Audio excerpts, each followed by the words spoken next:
그럼 지금부터 한국의 개혁가에게 번뇌와 지혜를 듣다를 주제로 6주간의 국회 인문학 아카데미 제2코스 과정의 입교식을 시작하도록 하겠습니다. 입교식은 약식으로 진행하겠습니다.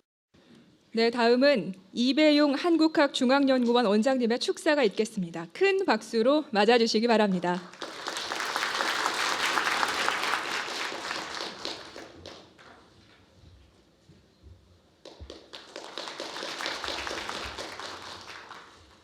작년에 이어서 이번에 2기에 국회 인문학 아카데미를 개최하게 됨을 매우 기쁘게 생각합니다. 원래 작년에 정의화 국회의장님이 저희 한국학중앙연구원을 방문하시면서 저희의 왕실 도서관인 장서각도 관람하시면서 정말 이 고전에 우리의 미래에 나침판이 있다, 이런 인문정신이 지금 더 사회적인 실천과 꽃피어날 시기다 하시면서 국회와 협력해서 저희 한국학중앙연구원과 인문학 시민아카데미를 열 것을 제안하셨고, 또 박형준 사무처장님하고도 MOU를 체결해서 작년에 이 과정을 신설을 했습니다. 제가 작년 수료식에도 참여하면서 많은 감동을 느낀 것은 10대에서 80대까지 함께 우리의 고전 속에서 미래를 찾고 가장 한국적인 것이 세계적이다 하는 그런 일념 속에서 열정적으로 우선 강의에 참여해 주시는 여러분들이 있기에 우리 대한민국의 미래는 밝다, 이런 그런 확신을 갖게 됐었습니다. 올해도 이제 한국의 개혁가에게서 우리의 지혜를 배우자는 그런 주제로 또 열었는데, 또 그 열기가 선착순으로 해도 다 못 받아들일 정도로 많은 분들의 참여를 보았습니다. 또 바로 이 자리에는 국회의 교문위에 또 의원으로 계신 도정환 의원님 오셨습니다.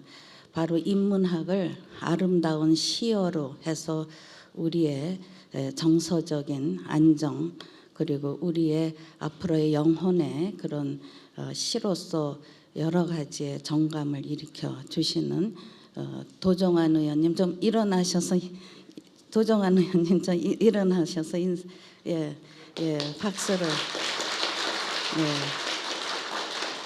바쁘신 국회 일정에도 꼭 이 강좌를 듣고 싶다 하고 적극적으로 참여하신데 깊은 감사의 말씀을 드립니다. 오늘 김영수 교수님이 이제 백성이 주인인 나라 정도전의 개혁 사상을 통해서 이제 이 코스에 문을 열게 됩니다.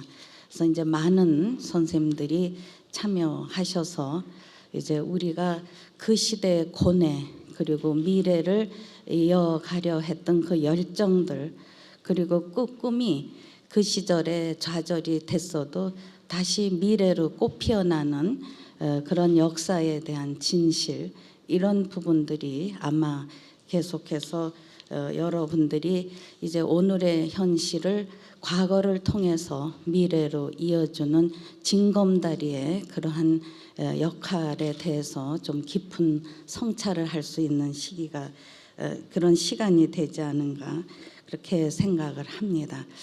바로 10대에서 80대까지 계시다는 것은 결국 우리 인생에서 가장 중요한 것은 배움의 길이 아닌가.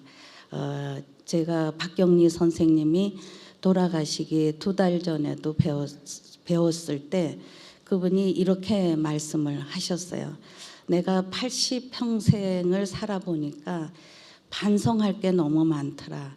가장 큰 반성이 삶은 살수록, 알면 알수록 모르는 게 더 많다는 걸 깨닫는 게 인생인데, 너무 다 잘 모르면서도 아는 척하고 사는 게, 내가 시간이 앞으로도 더 남아 있다면 좀 더 배우는 데 시간을 많이 할애할 것이다. 공자님께서도 항상 말씀하셨듯이 논어에도 있듯이 우리는 정말 인생의 끝도 길도 모든 것이 배움과 깨달음의 연속이 아닌가. 돈보다도 권력보다도 가장 큰 인생의 자산이 지식을 뛰어넘어서 우리의 지혜를 주고 그러면서 거기에 아름다운 영혼을 우리가 심어주는 것이 내일의 후손들에게 바른 길을 열어주는 우리들의 사명과 역할이 아닌가 그렇게 생각을 합니다.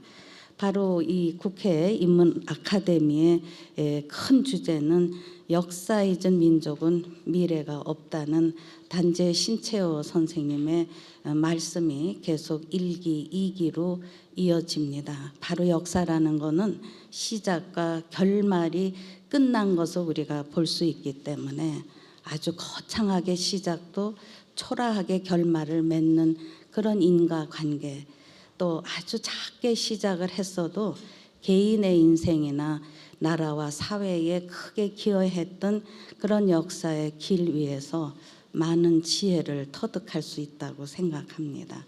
이제 따뜻한 봄이 이제 만개한 벚꽃을 비롯해서 이제 온갖 꽃들이 우리의 눈과 마음을 설레게 할 것입니다.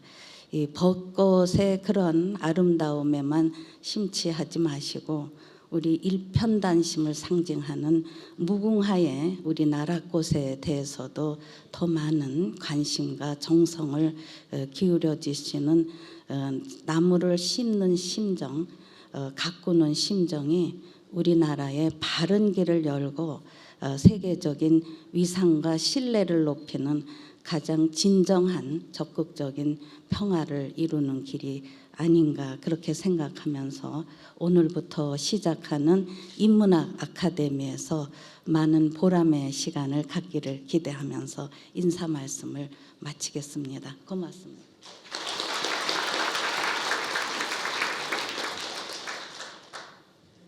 네, 다음은 김대현 국회 사무차장님의 환영사가 있겠습니다. 큰 박수로 맞아주시기 바랍니다.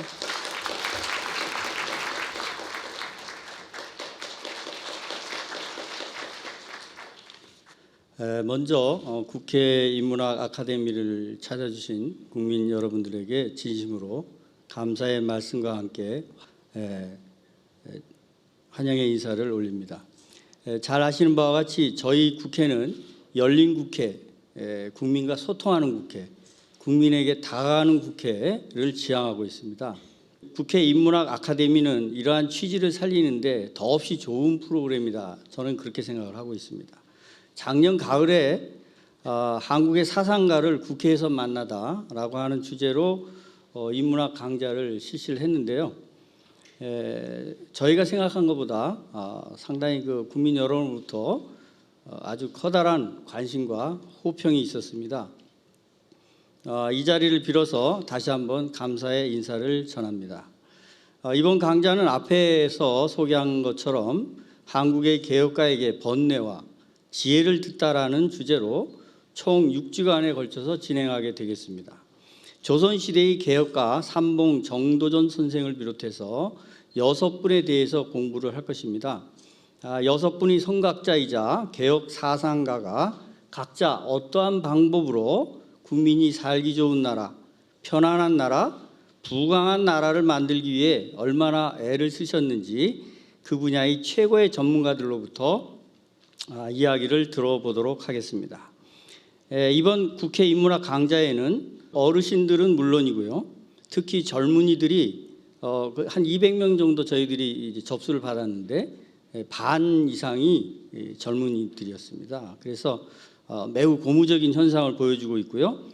옛날이나 지금이나 기성세대들이 이제 신세대들을 굉장히 걱정을 많이 하는데 적어도 이런 현상을 보고 걱정을 놓으셔도 되지 않을까 그렇게 생각을 합니다.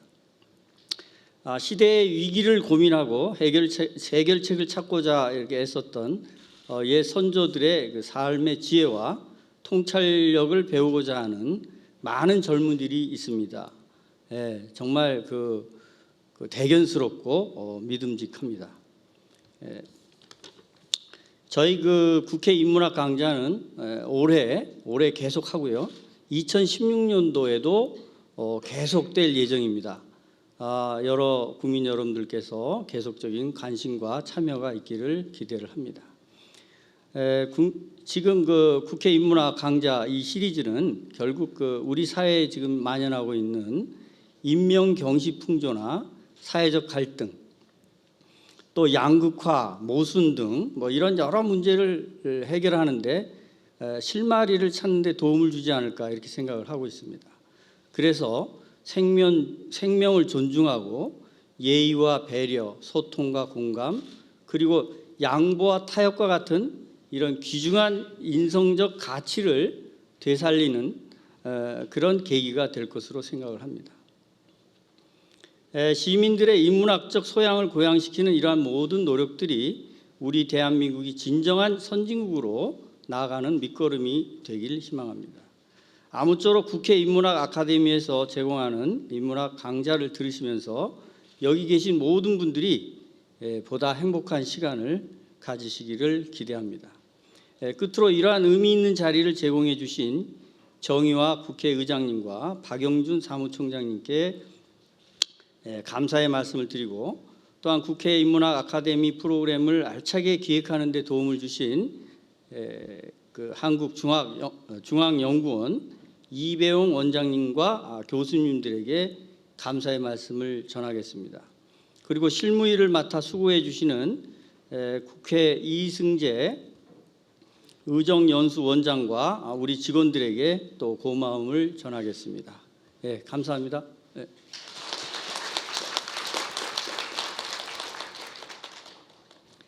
네, 이상으로 입교식을 모두 마치고 바로 강연을 시작하도록 하겠습니다. 오늘은 국회 인문학 아카데미 제2코스 첫 번째 강연이죠. 정도전 백성이 주인인 나라를 주제로 김영수 영남대 정치외교학부 교수님을 모시고 강연을 듣도록 하겠습니다. 교수님을 박수로 환영해 주시기 바랍니다.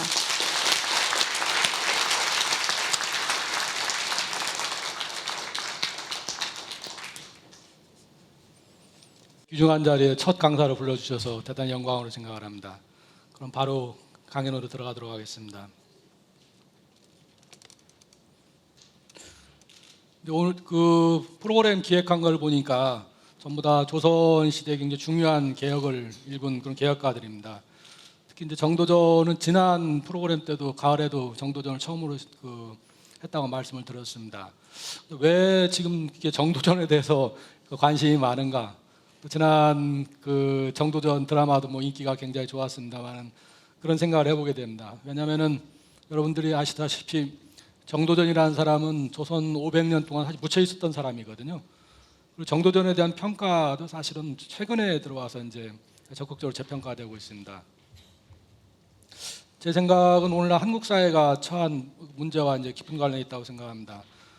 최근 한국 사회에 여러 가지 문제들이 많이 있습니다만은 제일 큰 어떤 뭐라고 할까요? 그 역사라는 관점에서 볼 때 제일 큰 그 특징이 뭐냐?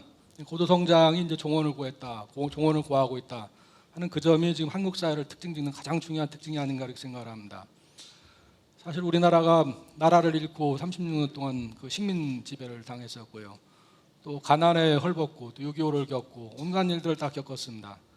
모든 나라들이 뭐 그런 어떤 어려운 경험을 겪지만은 우리가 근대가 시작되었을 때 근대라는 문제를 제대로 해결하지 못했기 때문에 남의 나라의 노예가 되고 또 전쟁이 일어나고 또 남과 북이 분단이 되고 또 가난 속에서 시달리고 그랬습니다.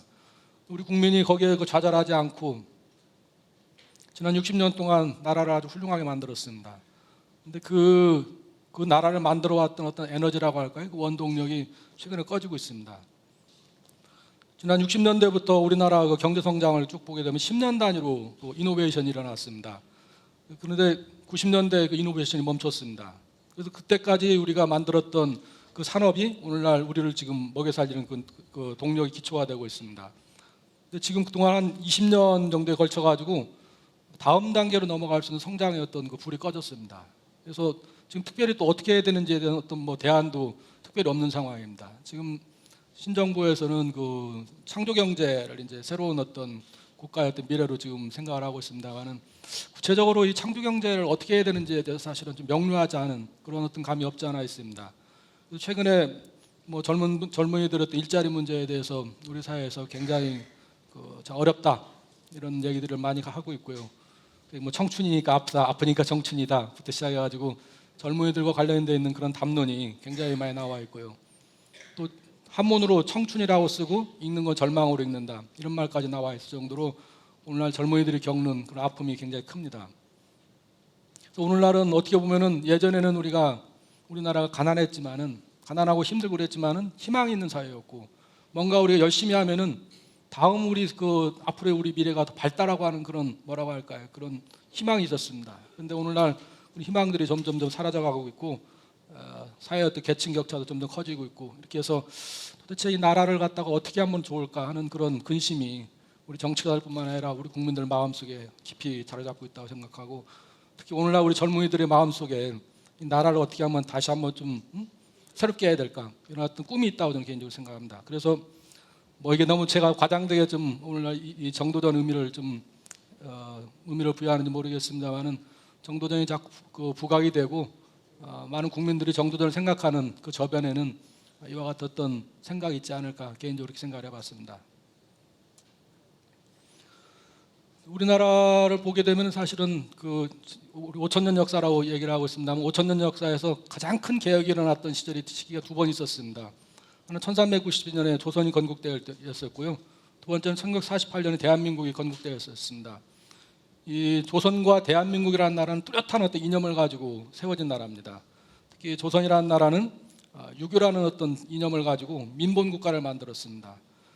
그리고 조선 경국전에 나와 있습니다만은 조선 경국전에서 조선이라는 나라를 어떻게 만들어야 되겠다 하는 이념을 분명하게 천명을 했습니다. 그거는 백성이 나라의 근본, 국본이고 임금이 하늘이다. 국본과 군천이다. 백성이라는 게 또 백성을 위해서 나라를 만들어야 되겠다. 백성을 위해 정치를 해야 되겠다. 그런 생각을 분명하게 가지고서 건국된 나라입니다. 또 48년에 우리가 건국된 대한민국도 자유민주주의라고 하는 분명한 어떤 이념을 가지고 건국이 됐습니다.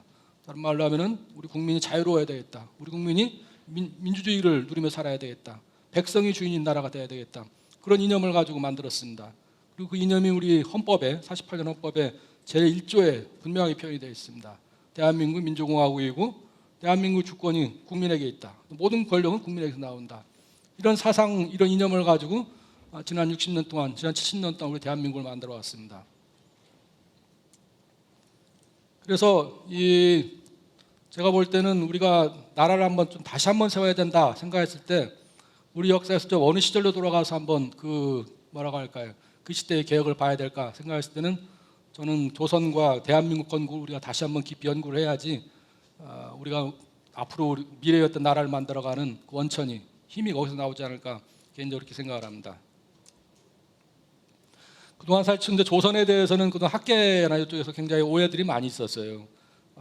박정희 대통령 같은 경우는 우리나라 경제를 발전시킨 분이시지만은 역사적으로 볼 때는 조선이라는 나라를 단순한 왕조 교체라고 생각을 했고요.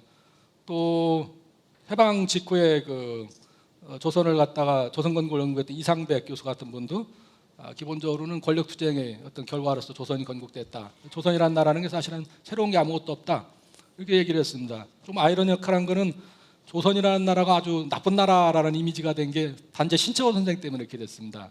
단재 신채원 선생이 한 말에 나라가 망하는 즈음에 이르러가지고 이 나라가 왜 망했는가 하는 그런 문제의식을 가졌습니다. 그때 제일 중요한 게 결국은 사대주의 때문에 그렇다 이렇게 생각을 했습니다. 사대주의라는 거는 결국은 노예의식 때문에 그렇게 된 거니까 그러면 한국 역사에서 사대주의가 언제부터 시작됐느냐 역사를 쭉 보면서 묘청의 난부터 시작을 봤습니다. 그래서 조선 역사 1000년 최대 사건을 갖다가 묘청의 난으로 봤는데 그때 김부식이 결국 이겼기 때문에 사대주의가 조선 역사에서 한국 역사에서 중심을 이루게 되고 그 결과 결국은 그 사대주의가 전면적으로 국가 이념으로 이제 발전한 게 조선이다. 그러니까 조선이니까 이 한국 역사의 조선이라는 나라는 한국 역사가 노예의 시기로 암흑의 시대로 들어간 시기다. 이렇게 이제 했습니다. 나라가 이제 망할 때 이르러 가지고 민족주의를 강조를 하다 보니까 이제 그렇게 생각을 하고 결국 역사의 중심을 고구려로 이제 옮겨갔습니다만은 좀 뭐 역설적이지만은 우리 민족사관이라는 관점에서 볼 때 조선 역사가 아주 좀 나쁜 역사다 이런 이미지를 줬고 거기다가 이제 식민사관이 더해져 가지고 조선 역사라는 건 다 타일성의 역사다. 이게 자기 스스로 뭔가를 할 수 없는 역사다. 다른 나라 사람들이 들어와서 망치로 두드려 가지고 깨우지 않으면은 역사가 새롭게 되지 않는 역사다. 이렇게 두 개가 원래 그 목적은 다르지만은 그 생각 자체가 조선 역사에서 볼 때는 식민사관하고 민족사관이 같은 견해를 가졌습니다. 그러다 보니까 조선 역사에서 그동안 오랫동안 그 굉장히 그 조선 시대를 갖다 나쁘게 보는 이제 그런 그 생각이 오랫동안 지배를 해왔습니다. 근데 조선의 역사를 오히려 그 굉장히 뛰어난 역사로, 그 혁신의 역사로 본 거는 외국 학자들에 의해서 연구가 됐습니다. 대표적인 학자인 마르티나 도힐러라는 분인데요.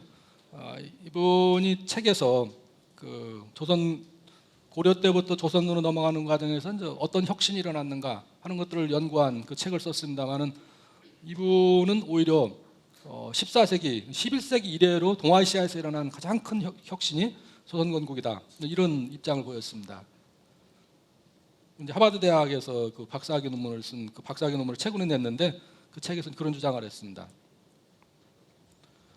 조선 경국전에 보게 되면은 조선 경국전이라는 책은 이제 그 정도전이 쓴 책입니다만은 그 조선을 어떻게 나라를 만들어야 될까 하는 일종의 블루프린트라고 볼 수 있는 청사진이라고 볼 수 있습니다. 일종의 건물을 지으려면은 우리가 설계도가 필요한 것처럼 나라를 세울 때도 나라를 어떻게 세울 것인가에 대한 설계도로서 이제 만든 게 지은 게 조선 경국전인데 조선 경국전에 그런 얘기를 하고 있습니다. 그러니까 그 어떤 나라를 만들 거냐?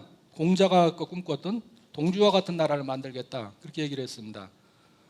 공자가 뭐 여러분이 잘 아시는 논어를 보면 알겠습니다만 평생 동안 사실 좀 정치를 하고 싶어 했습니다. 공자가. 근데 노나라에서 자기 고국인 노나라에서 자신을 이제 등용을 안 해주니까 공자가 나이 60이 다 됐는데 그 제자들을 이끌고 전국을 그 중국 전체를 떠돌아다녔습니다. 그걸 철안천하라고 합니다만은 거기서도 이제 10년 이상 떠돌아다녔는데 거기서도 17년 동안 떠돌아다녔습니다. 근데 거기서 발탁이 안 됐습니다. 그래서 결국 노나라로 들어왔습니다만은 한때 그 공자가 51살 때 어떤 반란을 일으킨 공산물류라는 사람이 있었습니다. 반란을 일으키고 인재를 이제 불러야 되니까 그때 공자를 부른 적이 있었어요. 그래서 공자가 가려고 했어요, 거기를. 우리가 일반적으로 생각하는 공자라는 것은 명분을 분명히 하고 반란하고는 불사의군의 어떤 충성을 강조하고 그럴 것 같은데 오히려 반란을 일으켰던 사람한테 가려고 했어요. 그래서 공자의 제자였던 자로가 선생님, 제가 선생님한테 배운 바로는 그런 사람한테 가지 않는 게 선생님이 가르침이라고 들었습니다. 그랬더니 공자가 하는 말이 내가 어떻게 이렇게 꿈을 가지고 그 이상을 가지고 있는데 한 번도 내 쓰이지를 못하고 이렇게 죽겠는가. 만약 나에게 나라를 맡긴다면 내가 정말 동주와 같은 나라를 만들 것이다. 이렇게 얘기를 했어요. 동주라는 게 이제 주나라가 그 서주하고 동주를 갈립니다만은 그 동쪽에 낙양을 도읍으로 한 그 나라니까 쉽게 얘기하면은 공자가 이상으로 삼았던 나라가 이제 그 주나라거든요. 그 주나라와 같이 백성을 그 뭐랄까 아끼고 문화가 찬란한 그런 나라를 만들겠다 그런 얘기죠. 그러니까 그 조선 경국전을 쓰면서 맨 앞부분에다가 말이죠. 그 국호론을 두고 왜 조선이라는 나라, 조선이라는 이름을 갖다 만들었느냐 했을 때 우리 조선이 한국 역사에서 조선이라는 나라를 가진 게 이를테면은 위만조선이 있고 기자조선이 있고 있지만은 위만조선이 위만조선이나 이런 게 아니라 그다음에 단군조선, 그다음에 그 위만조선 이게 있는 게 아니라 기자가 만들었던 나라. 다른 말로 하면은 공자가 이상으로 삼는 그런 동주와 같은 나라, 백성을 위하는 나라를 만들겠다. 조선이라고 이렇게 만든 이름을 그 국호를 정한 것도 바로 그런 뜻을 만든 것이다. 이렇게 얘기를 했습니다. 또 이성계의 즉위교서를 보면은 그 얘기가 아주 분명하게 표현이 되고 있습니다. 이성계가 조선이 1392년에 건국이 됐는데요. 1392년 7월 17일 날 조선이 공식 출범을 했습니다. 근데 7월 17일 날 그 출범을 하고 열 하루 정도 지난 다음에 7월 28일 날 그 태조 이성계가 즉위교서를 발표했어요. 그러니까 기본적으로 국가를 갖다가 어떤 식으로 만들겠다라고 하는 일종의 그 선언서 같은 거라고 볼 수가 있죠. 거기 맨 처음에 보면은 이 구절이 지금 여러분들이 보시고 있는 그런 구절이 나오고 있습니다. 제가 한번 읽어보면은 왕은 이르노라 하늘이 많은 백성을 낳아서 군장을 세워 이를 길러 서로 살게 하고 이를 다스려 서로 편안하게 한다. 그러므로 군도가 득실이 있게 되어 인심이 복종과 배반함이 있게 되고 천명을 떠나가고 머물러 있음이 매였으니 이것이 이치 떳떳함이다. 이렇게 얘기를 해놨습니다. 그 한자를 보면은 천생증민, 하늘이 증자는 이제 많을 증자인데요. 많은 백성을 탄생시켜서 입지군장, 군장 임금을 세웠다. 임금을 세워서 그 임금 세움으로써 양지 이 상생, 이 지자는 이제 백성을 가진, 백성을 길러서 그것으로서 서로 살게 하고 상생을 하게 하고 또 백성을 다스려서 서로 편안하게 한다. 다른 말로 하면 하늘이 나라를 만들어서 임금을 정치를 하게 한 이유가 뭐냐? 백성을 상생하게 하고 백성을 상안하게 하는 데 있다. 서로 살게 하고 서로 편안하게 하는 데 있다. 이렇게 얘기를 했습니다. 그렇게 이제 정치를 하면은 군도 임금의 정치에는 득실이 있다. 잘하는 게 있고 못하는 게 있다. 임금이 정치를 잘하고 못하는 데 따라 가지고 인심이 향배가 결정이 된다. 인심이 그쪽으로 향하기도 하고 배반하기도 한다. 정치를 잘하면은 인심이 그걸로 향하는 거고 정치를 못하면은 등을 돌리게 된다. 그거에 따라서 천명의 거취가 결정이 된다. 정치를 잘하면은 그 왕조가 계속 지속될 거고 정치의 실이 잘못되면은 인심이 등을 돌리게 되면은 결국 천명이 떠나게 된다. 이것이 이지상이다. 이것이 불변의 법칙이다. 이거를 죽이기 위해서 맨 앞에다 넣어놨어요. 이성계. 이거는 천명이 떠나면은 그 나라가 망해도 괜찮다는 얘기예요. 쉽게 얘기하면은. 1392년 14세기니까 14세기 말이니까 14세기 말에 왕조 하나이고 나라가 처음 서면서 말이죠. 정치를 못하면 나라가 망해도 괜찮다. 정치의 목적이라는 건 국민들이 서로 살게 하고 국민들을 살리고 국민들을 편안하게 하는 데 있다. 우리가 딱 선언한 그런 나라는 전 세계에 없을 거예요. 제 생각에. 그래서 조선이라는 나라가 이제 우리가 단재 신채호 선생이 사대주의 때문에 굉장히 어둡게 봤지만은 이 태조 이성계 즉위교서를 보면 알겠지만은 이 나라가 서는 목적이 분명했어요. 이념이 분명했어요. 아주. 예. 상당히 그 혁명적으로 나라를 세운 나라라고 볼 수가 있죠. 네, 조선을 세운 사람이 두 사람으로 알려져 있습니다. 이성계와 정도전입니다만은 조선이 세운 어떤 군사적인 어떤 힘을 제공한 사람 이성계라면은 나라를 세운 머리, 나라를 어떻게 세울 것인가, 그거는 정도전이 했습니다. 그러니까 군사적으로 볼 때는 이성계의 어떤 힘이 있었지만은 정치적으로 볼 때는 정도전이 있다고 볼 수가 있습니다. 그런데 인간의 사상을 어떻게 할 것인가 하는 문제는 좀 아이러니가 있습니다만은 정몽주가 그 조선의 정신을 세운 사람으로 알려져 있습니다. 왜냐하면은 조선 시대는 우리가 그 조선의 영혼을 모시는 데가 두 군데가 있어요. 하나는 임금의 조상들을 모시는 데가 정묘고요. 또 조선이라는 나라의 그 문화, 그 정신, 영혼의 어떤 핵심을 모시는 데가 문묘예요. 문묘. 그래서 정묘하고 문묘가 두 개로 나눠져 있는데 문묘는 지금 성균관대학교에 있습니다. 거기가 옛날 성균관이었죠. 학교죠, 학교. 옛날로 치면 대학이죠, 대학. 거기에 예전에는 그 공자가 모셔져 있었고 한쪽에는 이제 중국의 그 성현들이 모셔져 있고 또 한쪽에는 조선의 성현들이 모셔져 있는데 맨 앞자리에 정몽주가 있어요. 정도전의 자리가 있느냐? 정도전이 없어요. 조선을 정치적으로 건국한 사람은 정도전인데 조선 건국을 반대했던 정몽주가 문묘의 맨 앞자리에 앉아 있어요. 이게 이제 역사의 아이러니인데요. 이 문제를 조금 나중에 한번 말씀을 드리겠습니다. 여하튼간에 정도전의 그 조선 건국에서 위치가 그런 사람이다 이렇게 좀 말씀을 드릴 수 있겠습니다. 그리고 나라를 세울 때 그럼 나라를 어떻게 세울 거냐? 새 나라를 그 설계도를 그린 게 이제 조선 경국전이에요. 조선 경국전을 보게 되면은 조선 경국전을 지어놨던 이념은 딱 두 가지예요. 어떻게 하면은 책임 있는 나라를 만들 것이냐. 두 번째는 어떻게 하면 백성을 위한 나라를 만들 것이냐. 근데 두 말은 같은 말이에요. 왜냐하면은 누구한테 책임을 지느냐. 아까 그 태조 이성계 즉위교서를 보셨죠? 누구한테 책임을 집니까? 첫째는 하늘에 책임을 지는 거예요. 왜냐? 하늘이 그 나라를 만들었다고 봤기 때문에. 두 번째는 백성한테 책임을 지는 거예요. 천명과 인심에 책임을 지는 그런 나라를 만들겠다 하는 게 조선 경국전의 가장 큰 어떤 요점이라고 볼 수가 있겠고요. 결국 천명과 인심에 그 맞는 따르는 그 국가가 어떤 국가냐? 백성을 위한 국가다. 백성을 주인처럼 섬기는, 백성을 하늘처럼 섬기는 나라를 만들겠다. 그게 이제 조선 경국전의 그 표방하는 제일 중요한 정신이라고 말할 수가 있겠습니다. 근데 조선 경국전 맨 처음을 보면 말이죠. 어떻게 시작되냐면은 맨 처음에 정보유예요. 정보유라는 거는 보유라는 건 이제 왕의 자리를 왕위를 갖다 보유라고 그래요. 보물보자 써가지고 정자는 바를 정자를 써가지고 임금의 위치를 바르게 함. 이렇게 첫 챕터를 그렇게 시작을 하고 있어요.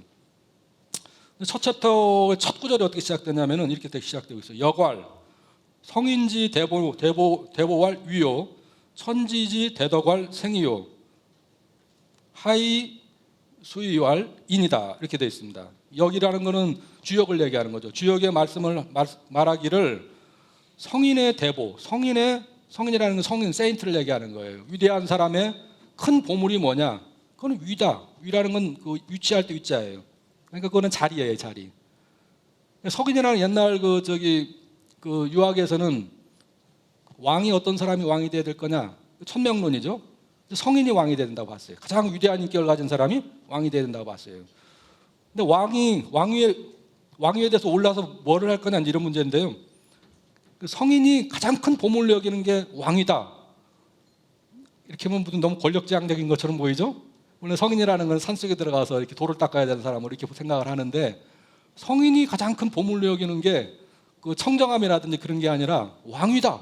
그건 너무 정치적, 굉장히 폴리티컬한 얘기죠, 사실은요.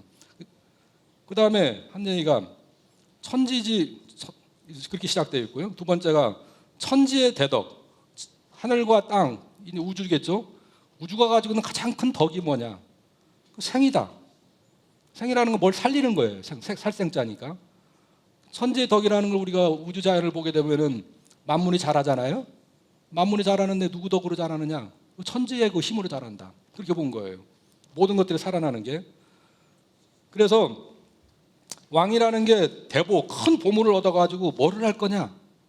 천지의 대덕을 실현하는 거예요. 왜냐하면 천지라는 건 손발이 없잖아요. 그렇죠? 천지라는 건 있지만, 하늘이라는 건 있지만 하늘은 보이지도 않고 들리지도 않고 맛볼 수도 없고 아무것도 없어요. 그러니까 하늘이 누군가를 시켜서 자기 일을 해야 되는데 그게 누구냐? 그게 왕이다. 그렇기 때문에 위대한 인격을 가진 사람은 자기가 가장 큰 보물을 여기는 게 뭐냐? 산속에 들어가서 돌을 닦는 게 아니고 왕이라는 직책을 가져서 하늘의 큰 덕, 만물을 살리는 큰 덕을 베푸는 거야말로 위대한 인격을 가진 사람이 해야 될 일이다. 그 위대한 일을 해야 되는 사람, 그 사람이 뭐를 가지고 그럼 왕위를 지킬 것이냐? 인이다. 인이라는 게 어지다는 뜻이잖아요. 어질다는 게 뭐냐? 어질다, 인에 대해서는 여러 가지 해석이 많이 있어요. 주자의 해석에 의하면 애인이다. 사람을 사랑하는 것이다. 이렇게 얘기를 하는 거예요. 그러니까 이 주역에서 말하는 그 얘기를 이제 다시 한번 말씀을 드리면은, 왕이 된 사람이 해야 될 일은 그 천지의 그 덕을, 큰 덕을 받아가지고 만 백성을 살리는 거다.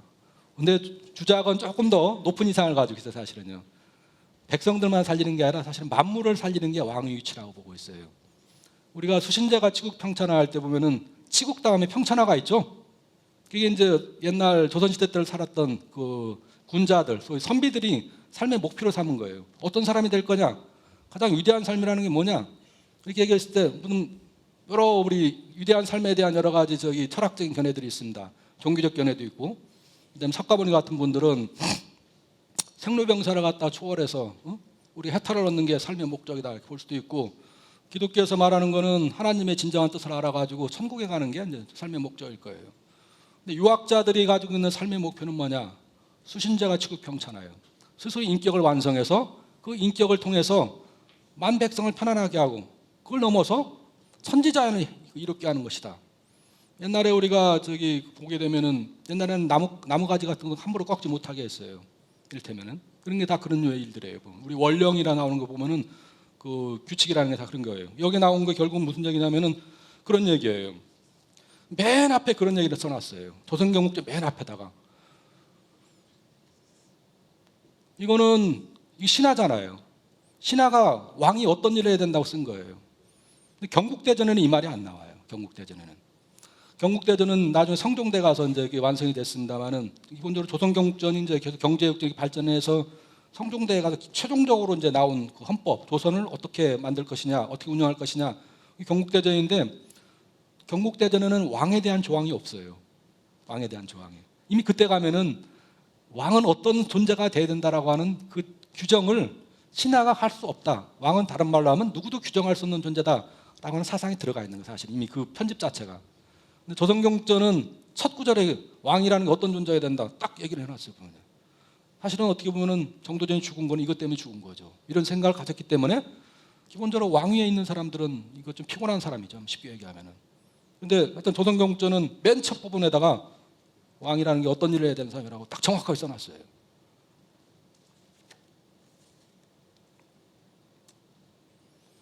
그럼 이런 그 백성을 그 위하는 나라를 만들어야 된다. 국가의 근본은 백성이다. 임금의 하늘은 백성이다. 이런 생각이 도대체 어디서 나온 걸까? 이런 걸 좀 우리 찾아봐야 되는데, 물론 우리 사상적으로 볼 때는 그 유학 사상으로부터 나온 거라고 볼 수가 있습니다. 공자 이래로의 사상이라고 볼 수가 있고, 그걸 좀 더 적극적으로 표현한 사람이 이제 맹자라는 사람 분이죠. 예. 근데 그러면은 한국 역사에서는 이런 어떤 그 사상이 가능했던 환경이 어떤 걸까 생각을 해보면은 그 정도전이 살았던 고려 말의 그 위기하고 깊은 관련이 있다고 생각할 수 있습니다. 고려사를 우리가 쭉 한번 보게 되면은 총 1918년에 건국이 돼가지고 1392년까지 간 나라입니다만은 그 기본적으로 고려사를 크게 두 개의 시기로 나눌 수가 있습니다. 전기는 무신 정권이 들어선 시기까지를 이제 고려 전기라고 볼 수 있고, 고려 후기는 그 이후 시대를 말할 수가 있겠습니다. 근데 기본적으로 1170년에 그 무신 정권이 들었을 때가 이제 고려가 건국된 252년 되는 해입니다만은 그 252년 되는 해부터 한 100년 정도 무신 정권이 지속되고 85년 정도 다시 이제 원나라 지배기가 돼서 1356년 공민왕이 1351년에 즉위를 했습니다만은 그 1356년은 공민왕이 이제 그 친원 세력들을 그 다 공중 쿠데타를 일으켜가지고 친원파를 다 없앴던 그 시기예요. 그래서 처음으로 이제 고려가 독립을 시도했던 그 시기입니다. 그때까지 이제 보는데 그때 1356년부터 조선이 건국되기 92년까지 35년을 이제 고려 말로 볼 수가 있겠습니다. 대체로 고려를 보게 되면은 무신 정권이 들어서는 그 시기부터 디클라인 되는 어떤 시기였다고 볼 수가 있겠습니다. 실제로 고려사를 보게 되면 고려사 이제 거기에도 맨 서문에 고려사를 이제 그렇게 무신당으로 양분하고 있는 걸 볼 수가 있습니다. 원나라 지배인데요. 원나라 지배를 우리가 어떻게 봐야 될 건가? 그동안 역사에서는 다른 나라 지배니까 이게 기본적으로는 독립을 상실했다. 저는 나쁜 시기다 이렇게 볼 수가 있는데 반드시 그렇게만 볼 수는 없습니다. 첫째는 정복자라는 의미도 있고요. 두 번째는 또 고려 왕조가 사실은 무신당 때 거의 없어졌거든요. 사실은요. 무너졌는데 고려 왕조를 회복시켰어요. 다시 원나라가요. 두 번째는 100년 정도 동북아시아에 전쟁을 없게 만들었어요. 네 번째는 원나라가 그 몽고족이고 유목민족이니까 굉장히 그 문명적으로 이렇게 낮은 그런 나라일까? 그렇지는 않아요. 문명적으로 굉장히 그 놀라운 문화를 이뤘습니다. 특히 처음으로 거의 세계사에서 처음으로 코스모폴리탄적인 세계적인 어떤 그런 문화를 만들었어요. 왜냐하면은 원나라가 그 당시 볼 때 유럽까지 다 정복을 했잖아요. 그다음 중동까지 정복을 하고 그러면서 교통로가 다 확보가 됐어요. 그래가지고 전 세계의 문화가 북경으로 다 모여 들어가지고 세계적인 어떤 문화를 만들었어요. 그 문화가 우리 고려로 들어왔어요. 근데 그 문화의 어떤 힘을 가지고 사실 조선을 건국했다. 저는 그렇게 생각을 하고 있습니다. 정복자로서의 어떤 원나라가 지배할 때 백성들의 고통이 많았어요. 여러 이제 기록들이 많이 나오는데요. 두 번째는 이제 그 무신 집권 시대 때 무신들이 사실은 다 집권을 하고 왕은 허수아비였거든요.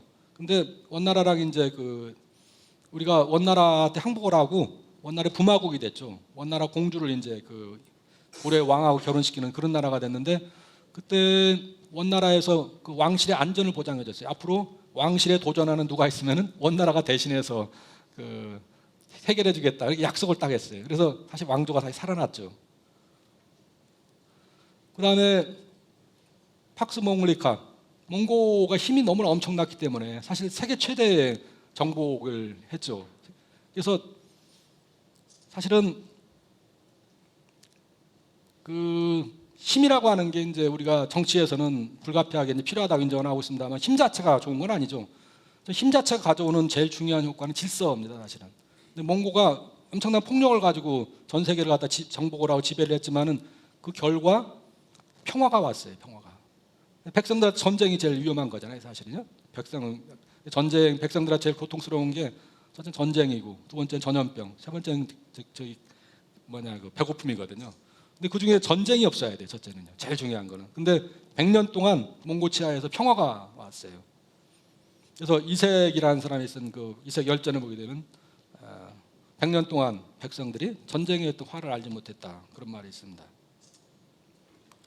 공민왕이 1352년에 즉위를 했습니다. 근데 우리 고려사 전체를 이렇게 우리가 살펴보게 되면은 고려사에서 제일 위대한 왕은 저는 2명 있었다고 생각합니다. 하나는 태조 왕건이 그 위대한 왕이었어요. 그다음에 이제 저는 두 번째는 공민왕이었다고 생각합니다. 근데 공민왕은 초반전에는 잘했어요. 초반에는 잘했는데 후반전에 가서 너무 엉망이 됐어요. 그러면서 이제 나라가 이제 뒤엉켰는데요. 공민왕이 그 22살 때 처음에 이제 왕위에 올랐는데 그 당시는 그 고려의 왕을 이제 원나라에서 이제 지명을 했는데 권력 투쟁을 계속 실패했어요. 그래서 3수 뒤에 이제 왕이 됐는데 왕이 돼서 첫 즉위교서를 발표했을 때 즉위교서의 그 당시 시대 인식이 나와 있습니다. 거기 보면은 세 가지가 주로 지적되고 있는데 첫째는 인사 문제가 좀 심각하다 하는 문제가 있고요. 두 번째는 재정 문제가 심각하다. 세 번째는 국방 문제가 심각하다. 그래서 인사하고 재정하고 국방 문제에 그 중요한 어떤 문제가 있다 하는 그런 인식을 가지고 있었습니다. 제가 좀 이렇게 정리를 해보면은 그 당시에 그 위기 그 분야가 크게 네 가지로 나눌 수 있는데요. 첫째는 국가 자체가 굉장히 너무 취약해졌다는 그런 점이 하나 있고요. 두 번째는 경제적인 문제인데 토지 제도가 붕괴된 게 있고요. 세 번째는 국방 위기가 있었고 네 번째는 이제 사상 위기가 있었습니다.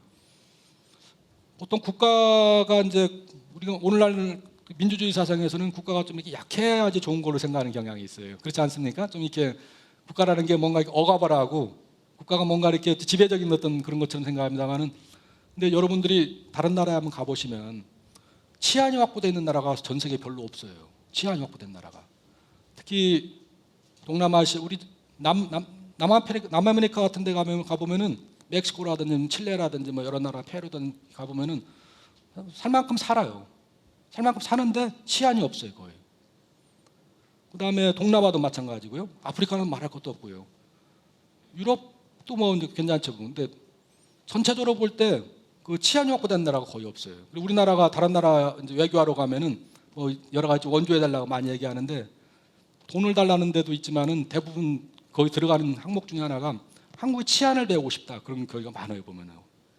사실은 여러분들이 우리나라는 치안이 너무 좋아가지고 12시 넘어서도 여성들이 택시 타고 다니는 나라가 전 세계 2개밖에 없어요 사실은요. 한국하고 일본밖에 없어요 사실은. 전 세계에서요 사실은. 한국이 치안이 굉장히 좋은 나라예요. 치안이 누가 제공하는 서비스냐? 회사가 제공하는 서비스가 아니죠. 국가가 제공하는 서비스란 말이에요. 그래서 국가라고 하는 게 오늘날 볼 때는 이제 자유주의적 견해가 워낙 많이 퍼져 있기 때문에 국가가 약할수록 좋다라고 하는 그런 견해가 있지만은 사실은 국가가 제공하는 여러 가지 서비스들, 특히 치안 분야라든지 여러 가지 시장의 규칙이라든지 이런 걸 대체할 수 있는 어떤 다른 제도적 장치가 없습니다, 사실은. 그래서 보통 이제 고려말 우리 개혁을 할 때 왕권이 너무 약화됐다 이 얘기를 하는데 개혁을 위해서도 왕권이 필요한데 왕권이 너무 취약해진 상태에 있었어요, 고려말에 보면은. 두 번째는 이제 경제제도가 그 당시 경제적인 쪽에서는 토지가 거의 유일한 이제 생산의 근거였는데 이 토지제도가 완전히 붕괴가 됐어요. 완전히 붕괴돼가지고 백성들이 거의 살 수 없을 정도 지경이 됐습니다. 근데 토지가 붕괴되면은 백성들이 일단 세금을 이제 너무 많이 걷으면 이제 생활이 붕괴가 되는데 보통 전통적인 전통국가의 그 조세제도를 보면은 10분의 1세가 정당한 저스트한 제도예요. 오늘날 우리 소비세도 10분의 1이죠. 역사적으로 보면은 국가에서 걷는 세금이 어느 정도가 적절할까 보면 대략 10%가 되게 적절한 걸로 역사적으로 그렇게 생각이 됩니다. 근데 고려 말에는 이 토지 제도가 완전히 붕괴가 돼가지고 백성들로부터 한 7, 8 정도를 걷었어요. 근데 밀란사라든지 이런 걸 쭉 보게 되면은 백성들이 언제 반란을 일으키느냐? 7에서 보통 일으켜요. 7에서 7 정도가 되면 이래 주구나 저래 주구나 마찬가지라는 그 상태가 돼요. 왜냐하면 완전히 그 잉여를 갖다 다 가져가니까 3 정도 가지고는 백성들이 살 수가 없는 거예요. 그러면 이제 그때부터 무슨 일이 일어나느냐? 일단 가족 해체부터 일어나요. 옛날에는 지금은 자녀를 파는 사람이 없지만 옛날에는 자녀를 많이 팔았어요. 이 생활이 어려워지면 첫 번째 하는 게 일단 자녀를 파는 거예요. 자녀를 팔아도 안 되면은 그다음에 이제 도둑이 되는 거예요. 근거지를 떠나서 도둑이 이제 커지면 그게 이제 반란이 돼요. 민중 반란이 되는 거예요.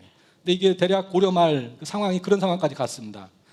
그다음에 토지 제도가 붕괴가 되니까 다 부자들이 이제 토지를 갖다가 광범위하게 가지니까 세금을 거둘 수가 없어요. 국가에서요. 세금을 거둘 수 없으니까 행정 체계를 유지할 수 없잖아요.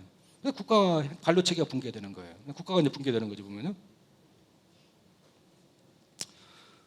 또 국가가 세금이 없으니까 정규군이 없어졌어요. 정규군을 유지할 수 없었어요. 정규군을 유지할 수 없으니까 개인 사병들이 존재했는데 우리가 알고 있는 최영 장군이라든지 이런 분들이 가지고 있는 군대가 다 개인 사병이에요. 전부 다요. 이성계도 마찬가지로 자기 휘하에 한 2,000명 정도 사병을 가지고 있었죠. 군대가 없으니까 이제 외구들이 40년 동안 완전히 전국을 다 유린했죠. 홍건적에 난 봤을 때 또 수도가 함락당하고 또 거기다가 외교 당시 원명 교체기였거든요. 원나라하고 명나라가 교체될 때 우리는 역사적으로 볼 때 우리나라에 언제 전쟁이 일어났느냐?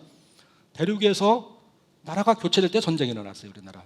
이를테면 그 수나라에서 당나라로 넘어갈 때 전쟁이 일어나고 보면요. 그 다음에 한나라, 진나라 끝나고 한나라 들어왔을 때 전쟁이 일어났죠. 우리 한사원 설치한 것도 마찬가지고. 그 다음에 이제 여기 홍건적의 난 같은 경우는 원나라에서 명나라로 넘어갈 때 홍건적의 난이 일어났고, 외구 문제 생겼고요. 그 다음에 이제 그 중국이 몰락하고 일본이 부상하면서 우리가 식민지가 된 거예요. 그 다음에 이제 냉전하에서 소련과 그 미국이 부상하면서 분단이 사실 일어난 거예요, 사실은. 오늘날도 지금 이제 세계의 그 권력 구조가 바뀌는 시기죠. 중국이 부상을 하고 있습니다. 중국이 부상을 하면서 최근에 사드 문제 같은 것도 이제 그런 하나의 저거죠. 우리가 이제 한미동맹을 가지고 지난 60년간 대한민국의 안전과 자유를 보장을 해왔고 경제적 부흥을 이뤄냈습니다. 중국이 부상을 하면서 이 중국을 어떻게 해야 되느냐, 국제정치 구도에서 이 문제가 이제 앞으로 한국의 운명을 가를 가장 중요한 어떤 문제라고 볼 수가 있습니다. 역사에서 이제 이런 문제들을 잘 우리가 대응을 못하면 이제 전쟁이 일어나고 어떤 때는 나라가 망하고 어떤 국민들이 큰 재앙을 당하게 되죠. 근데 이 시대가 이제 그런 시대였습니다. 그런 시대는 외교 관계를 잘해야 되거든요. 그때요. 외교를 잘해야 되는. 그래서 명으로 갈 거냐, 원으로 갈 거냐, 친명파, 친원파 이제 나뉜 게 이제 이런 국가의 장대를 놓고 이제 어떻게 보면 다툰 거라고 볼 수가 있죠. 근데 그 문제를 제대로 우리가 해결하지 못했기 때문에 요동정벌과 이제 명나라와의 전쟁 일촉즉발까지 갔죠, 사실은요. 거기서 이제 위화돼군이 일어나고 그랬습니다. 네 번째는 이제 사상의 위기인데요. 국가라는 게 단순하게 어떤 돈이라든지 어떤 군대라든지 행정체계만 가지고 국가를 갖다 유지할 수가 없거든요. 그럼 국민들이 어떤 생각을 가지고 매일매일의 삶을 사느냐는 굉장히 중요합니다. 오늘날 이제 우리가 역사 교과서 논쟁도 사실은 그런 문제의 한 일환이에요, 한 부분이에요, 사실은. 그렇다면은 우리 대한민국 역사를 갖다 어떻게 생각해야 될 거냐? 자유주의라든지 민주주의라든지 아니 공산주의라든지 사회민주주의라든지 여러 다양한 어떤 사상들이 있습니다. 어떤 사상을 가지고 우리 매일매일의 어떤 삶을 평가할 것이냐, 국가의 어떤 길을 결정할 것이냐, 그 문제가 확실하지 않으면은 국가가 분열되는 거예요, 결국은요. 분열되고 국가라는 게 그냥 망하는 게 아니에요. 국가가 외적이 들어와서 망하는 적은 없어요. 국가라는 거는 안에서 미리 망하고 난 다음에 국가가 보통 망해요, 보통. 근데 안에서 망할 때 제일 중요한 원인이 뭐냐? 사상의 분열이에요, 사실은. 그래서 이 고려 말에도 이제 사상적인 큰 문제가 있었어요. 1000년 동안 사실 우리가 불교를 받아들여 가지고 삼국시대 때 고려도 기본적으로 불교를 중심으로 해서 그 국가의 어떤 영혼을 형성을 했습니다. 정신을 형성을 했는데 그 불교가 처음에는 종교라는 게 굉장히 중요해요. 뭐라고 할까? 국가가 대신할 수 없는 그 질서들과 평화를 만들어내는 종교만큼 중요한 기능적인 게 없어요, 사실. 정치가의 입장에서 우리가 종교를 볼 때 종교를 우리가 면세를 해주고 다 그러잖아요. 종교 문제에 대해서. 왜 그러느냐? 종교가 가지고 있는 그 정치적 효과가 대단합니다, 사실은. 정치가 입장에서 볼 때 말이죠. 근데 종교가 국가에 부담이 될 때가 있어요, 어느 순간에. 왜냐하면 종교라는 게 이게 기본적으로 생산 집단이 아니거든요, 기본적으로. 그래서 여러 가지 재산들을 모으게 돼요. 뭐 우리 중세 기독교도 마찬가지죠. 가톨릭 같은 경우가 면죄부를 판다든지 말이죠. 이를테면은 굉장히 많은 방대한 어떤 그 재산을 가지고 오히려 일반 백성들의 삶을 갖다가 피폐하게 만드는 경우가 있단 말이에요. 고려 말의 불교가 사실은 그런 어떤 나쁜 상태까지 갔어요. 그래서 불교가 오히려 이제 국가의 어떤 정신에 도움이 되는 게 아니라 백성들의 삶에 부담이 되는 지경까지 왔습니다. 그래서 이걸 어떻게 개혁해야 될 것이냐, 이제 이렇게 볼 수 있는 국가의 문제하고 그다음에 경제의 문제, 토지 문제죠. 세 번째 국방 문제, 외교와 국방 문제, 안보 문제죠, 기본적으로. 네 번째는 이 영혼의 문제. 이 네 가지가 고려 말의 어떤 중요한 어떤 개혁의 시대적 과제였다고 볼 수가 있습니다. 내가 국가 문제에 대해서는 뭐 기본적으로 아까 말씀드린 것처럼 이제 원나라가 개입하면서 문제가 좀 복잡해졌고, 또 원나라 지배기에 소위 친원파가 생겨가지고요, 그 자기 딸을 갖다가 그 원나라 황제한테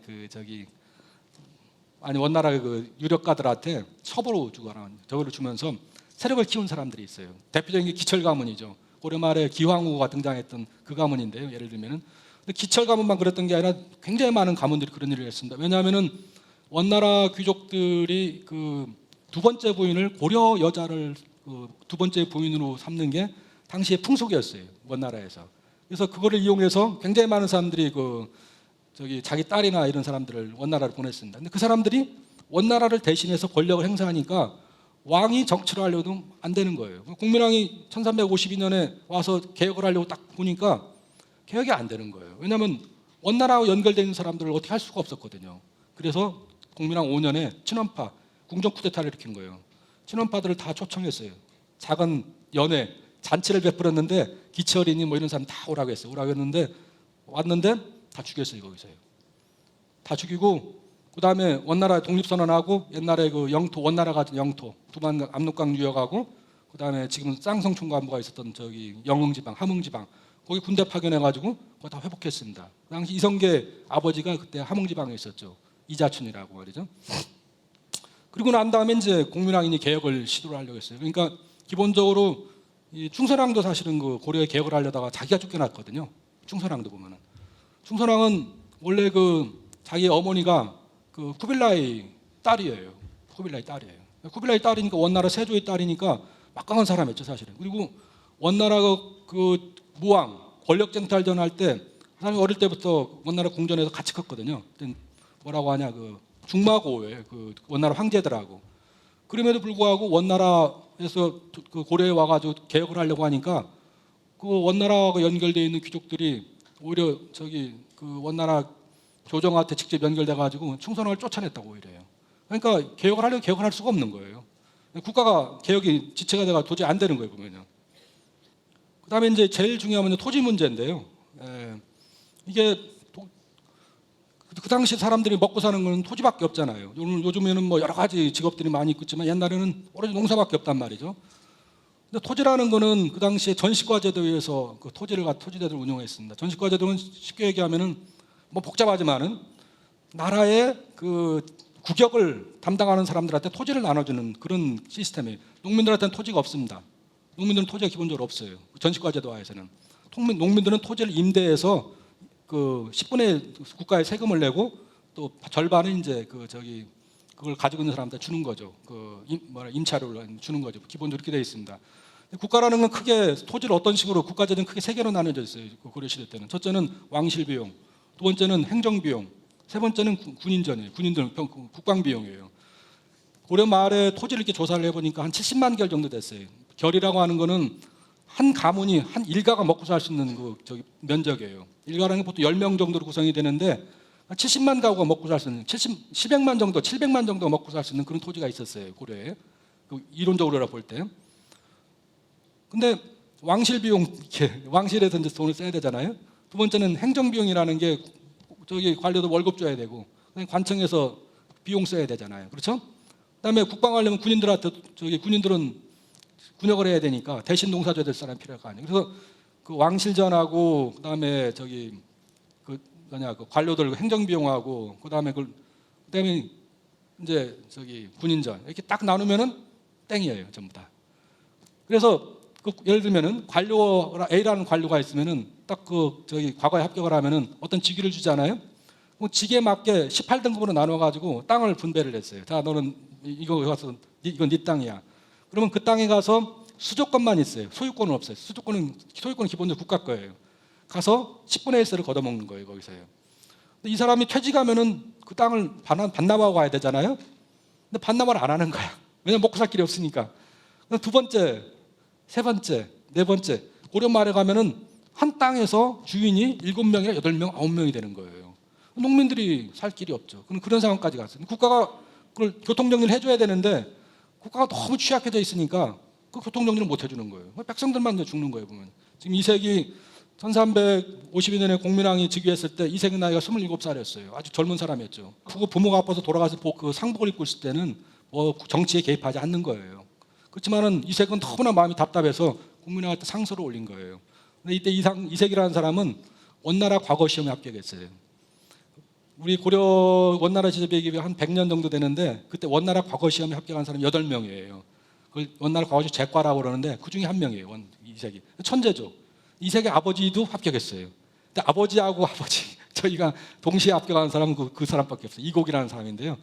그래서 뛰어난 인재죠. 그러니까 그 당시에 준재 중에 준재라고 할 수 있죠. 근데 그때 복중상소 어머니가 상을 해서 이제 돌아와가지고 고려에 돌아와서 원나라 저기 관리 생활을 하고 있었는데 있으면서 공민왕이 이제 저기 즉위했다는 말을 듣고 공민왕은 그 고려 사람들이 너무 공민왕이 왕이 되기를 바랬어요. 왜냐하면 어릴 때 그 사람이 총명하고 백성들을 사랑하는 게 너무 널리 알려졌기 때문에 희망을 가지고서 저기 상수를 쓴 거예요. 그래서 거기 상수 쓴 거 여러 가지 있지만은 그 내용이 아주 적절해요. 이색이 역시 훌륭한 사람이라는 게 알 수가 있는데 그 중에 한 가지가 이 토지 문제예요. 토지 문제가 여기 여러분 읽어보는 것처럼 백성들이 이 토지를 경작을 해서 부모를 봉양하고 또 국가에 세금을 내고 먹고 살아야 되는데 도저히 먹고 살 수가 없다.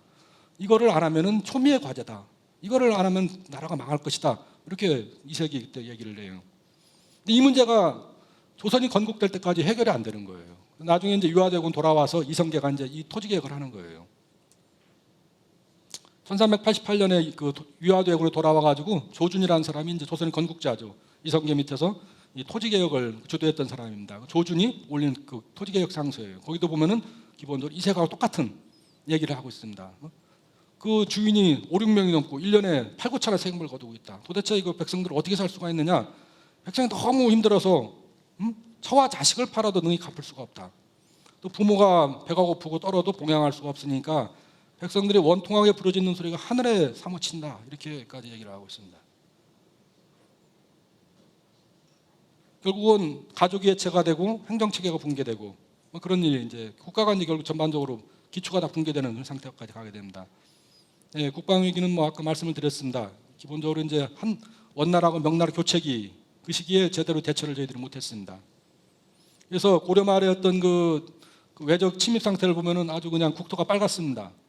사방에서 이제 대륙 쪽 압록강 쪽에서는 홍건적이 2차례나 쳐들어왔고요. 그래서 수도 개성이 함락당해가지고 공민왕이 안동까지 도망갔습니다. 안동을 그냥 복주라고 했습니다만은 여기 뭐 다 나와 있습니다. 그리고 그 최영이 당시에 평양에 가서 쓴 리포트가 그 고려사에 실려 있는데 해골이 산을 이루어가지고 산 사람이 없다 할 정도로 큰 피해를 입었습니다. 그다음에 여진족이 저 북쪽에서 두망 쪽에서 계속 오고 있었고요. 기본적으로 외국 문제가 제일 심각했습니다. 한 1350년부터 시작해가지고 1392년까지 40년 동안 거의 전 국토를 다 유린했어요. 근데 그거를 국가가 해결을 못했어요. 나라가 망해야죠. 저로 40년 동안이나 도적들이 와가지고 백성들을 잡아가고 죽이고 다 뺏어가는데 그 국가가 그걸 해결을 못하면 그 나라 망해야 되는 거 아니에요? 기록을 보면 1350년, 91년, 40년간 394번을 왔으니까 1년에 한 번 정도 왔다고 볼 수가 있겠죠. 근데 집중적으로 왔어요. 1375년부터 1384년까지니까 우왕대의 그 그래프를 보시면 아는 것처럼 집중적으로 그때 왔습니다. 그리고 결국은 이 그래프를 보면 알지만은 조선이 건국되면서 해결이 됐어요. 이 문제, 외국 문제가. 결국은 유화대군으로 돌아와가지고 토지 개혁하고 군대를 다시 정비를 해서 딱 공격을 하니까 외국도 꼼짝을 못했죠. 뭐 외국가 이제 스시마 그쪽에 지금 일본의 그 후쿠오카 그쪽 지방에서 아주 거기서 발생을 했죠. 외국가 뭐 대단했죠. 그냥 단순한 도적 집단이 아니에요. 아시아를 지배했던 그 일종의 해상 군단이라고 볼 수가 있습니다. 이거는 우리 상광행실도에 이제 그런 기록들이 많이 나와 있습니다. 그 여러 가지 비참한 일들인데요. 여기 임시 단족 지도라고 써 있습니다만은 단족이라는 게 다리를 발을 자르는 거죠. 외구들이 이제 겁탈을 하려고 하니까 거절하니까 다리를 자른 저기 그림이 나와 있습니다. 세종대왕 때 만든 책이죠. 우리 고려사에도 그런 기록들이 많이 나와 있습니다. 부모가 죽고 이제 아들이 잡혀가고 그런 기록인데요. 이게 이제 상광행실도 나오는 기록입니다. 여기에 지금 여기 애가 둘 있지 않습니까? 최 씨인데요. 죽었고요. 애는 여기 이제 젖을 빨다 죽었고요. 얘가 정습이라는 애인데 2명은 잡혀갔고요. 여기 정습이라는 사람인데 정습은 살았어요. 살아가지고 세종대왕 때 꽤 유능한 관리가 됐습니다. 가족이 전부 다 이런 비참한 일을 당하는 거죠. 근데 외구들만 이러면 되면 좋은데 장군들까지 백성들은 못 살게 굴었어요. 장군들한테 니들 가서 군대가 정식 군대가 없으니까 권한만 주는 거예요. 지휘권만 주는 거예요. 그럼 본인들이 알아서 지방에 가서 이제 군인들 모아가지고 이제 전장하고 그럴 때인데 이 자기들 장군들이 외구하고 싸우는 것 뒤에고 오히려 사람들 끌어모아가지고 자기 부역시키고 뭐 식량 가져오고 이런 일을 한 거예요. 그러니까 전녹생이라는 사람이 그 이색의 그 매부입니다만은 이 사람이 차라리 장군들이 없는 게 낫겠다. 차라리 그냥 외구한테만 빨리는 게 낫겠다. 이럴 정도로 이 군대도 부패한 군대였습니다. 네, 우왕대 한수라고 하는 정치가가 있습니다. 그 사람이 쓴 시를 보면은 그런 얘기가 나와요. 경상도 그 알렴사라고 하는 친구를 그 배웅하면서 쓴 시입니다. 쓴 시인데 여기 보면은 왜구들, 그다음에 군관들이 이제 백성들을 갖다가 파리하게 한다 그런 얘기가 나오고요. 근데 왜구 중에서는 또 고려인들도 많았다는 기록도 있습니다. 이거는 조준이 그 유화제군에 돌아와서 쓴 상소문이고요. 이거는 세종대왕 때 그 이순몽이라는 사람이 그 저기 올린 상소문 이야기인데요. 둘 다 이순몽은 장군이죠. 여기에 보면은 그런 말이 나오네요. 여기 화척 제인, 화척이라는 광대들이죠. 그 사람들이 불사경종, 경종이라는 건 그 농사일을 갖다 하지 않고 좌식민족, 앉아가지고 백성의 어떤 그 곡식을 먹는데 우왕산이면 우왕심이다. 이건 맹자에 나오는 말이죠. 그러니까 뭔가 먹고 살 게 없으면은 마음이 이렇게 들떠가지고 뭐 도둑질할 생각을 한다. 그래서 상취, 산곡, 산골짜기에다가 서로 모여가지고 사칭 외적을 사칭해서 노략질을 한다. 고려 사람들이 그 세력이 정말 두려울 정도다. 불갑을 빨리 이걸 처치를 해야 되겠다. 이게 이제 그러니까 고려 사람들 중에서도 못 먹고 못 사는 사람들은 아이고 이래 사나 저래 죽으나 좋겠다. 그러니까 자기들끼리 모여가지고 외적 노릇을 하는 거예요, 사실은요. 이건 세종대왕 때 이순몽이라는 사람이 쓴 글입니다만 여기 제대로 안 나와 있습니다만 거기도 보면은 그런 기록들이 나와 있어요. 보면은 신이 듣건대 고려 왕조 말기에 왜구가 흥행하여 백성들이 살 수 없게 되었습니다. 그러나 그간 외인들은 10명에 한두 명에 지나지 않고 본국 백성들이 거짓으로 외인의 의복을 입고 당을 만들어 난을 일으켰다. 이렇게 세종실록에 나와 있어요, 보면요. 근데 이제 일본 학자들이 이걸 보고서 야, 그 왜구는 결국 우리 잘못이 아니고 고려 니네 잘못이다는 근거로 쓰는 말이지만 이건 조금 과장된 말이죠. 그렇지만은 당시 백성들이 너무나 못 살았기 때문에 어쩔 수 없이 외적질도 했다. 그런 그 사례라고 볼 수는 있어요, 우리가요. 그래서 이 과정에서 이제 영웅으로 떠온 사람이 두 사람이에요. 이 외적 그 방어전에서 그게 하나는 이성계고 하나는 최영 장군이 두 분이시죠. 특히 이제 이성계가 원래 함흥의 촌 사람인데 22살 때 아버지 딸 이자춘 따라가지고 개성에 왔거든요. 1356년에 와가지고 그때부터 이제 쭉 장군을 쭉 했는데 이성계를 정치가로 부상시킨 그 전쟁이 이제 황산대첩이에요. 황산대첩에서 결정적으로 왜구 한 2만 명을 격퇴를 하면서 정치적으로 중요한 사람으로 부상되는 그런 계기가 됐습니다. 뭐 상세한 얘기는 뭐 할 수가 없겠습니다만은 황산전투라는 건 기본적으로 여기서부터 시작됐는데 여기 지금 서산이고 여기가 군산인데 여기가 금강 옛날에 진포라고 그랬어요. 옛날에는요. 요 사이에 왜군들이 2만 명이 왔어요. 2만 명. 2만 명이라는 거는 단순한 도둑이 아니죠. 국가 대 국가의 전쟁 수준이라고 봐야죠. 그렇죠? 2만 명이 와가지고 배를 갖다가 가득 여기다가 세워놓고 양쪽으로 상륙해가지고 엄청난 노략질을 했어요. 그래서 배를 가지고 가서 여기에 서 있는 왜구 배를 한 500척 됐는데 그걸 다 불태워버렸어요. 그러니까 도둑들이 갈 데가 없잖아요. 남쪽으로 도망오는 거예요. 왜냐하면 그 당시 왜구의 그 베이스 캠프가 지금 거제도예요. 거제도에 스시마에서 와가지고 거제도에다 베이스 캠프 쳐놓고 노략질하는 거예요. 옛날 최무선이 만든 그 천자통통을 해군 생활학기 실험했는데 사거리가 저렇게 900m 넘었다고 그래요. 이게 옛날 지도인데 왜구들이 여기 남원에 와가지고 이렇게 운봉으로 가서 하동으로 가서 이렇게 거제도로 갈 그런 요량이었죠. 이성계가 이제 명령을 받고 왜구 토벌 작전에 나서가지고 왔어요. 여기 와가지고 이렇게 이게 큰 길이에요. 큰 길로 이렇게 가는 운봉역인데 인월역이라고 그러는데 이렇게 가려고 이제 했는데 왜구가 여기 매복처라고 써 있어요. 매복처. 왜구가 여기 매복해 있었던 거 옛날에 고려 말에. 근데 이성계가 글로 안 가고 이쪽에 버들치로 유치라고 하는 버들치로 이렇게 가서 황산에 딱 그 점령을 했어요. 그래서 왜구가 이제 그 전투를 시작했는데 해가 기울 때쯤 저녁부터 전투를 시작했어요.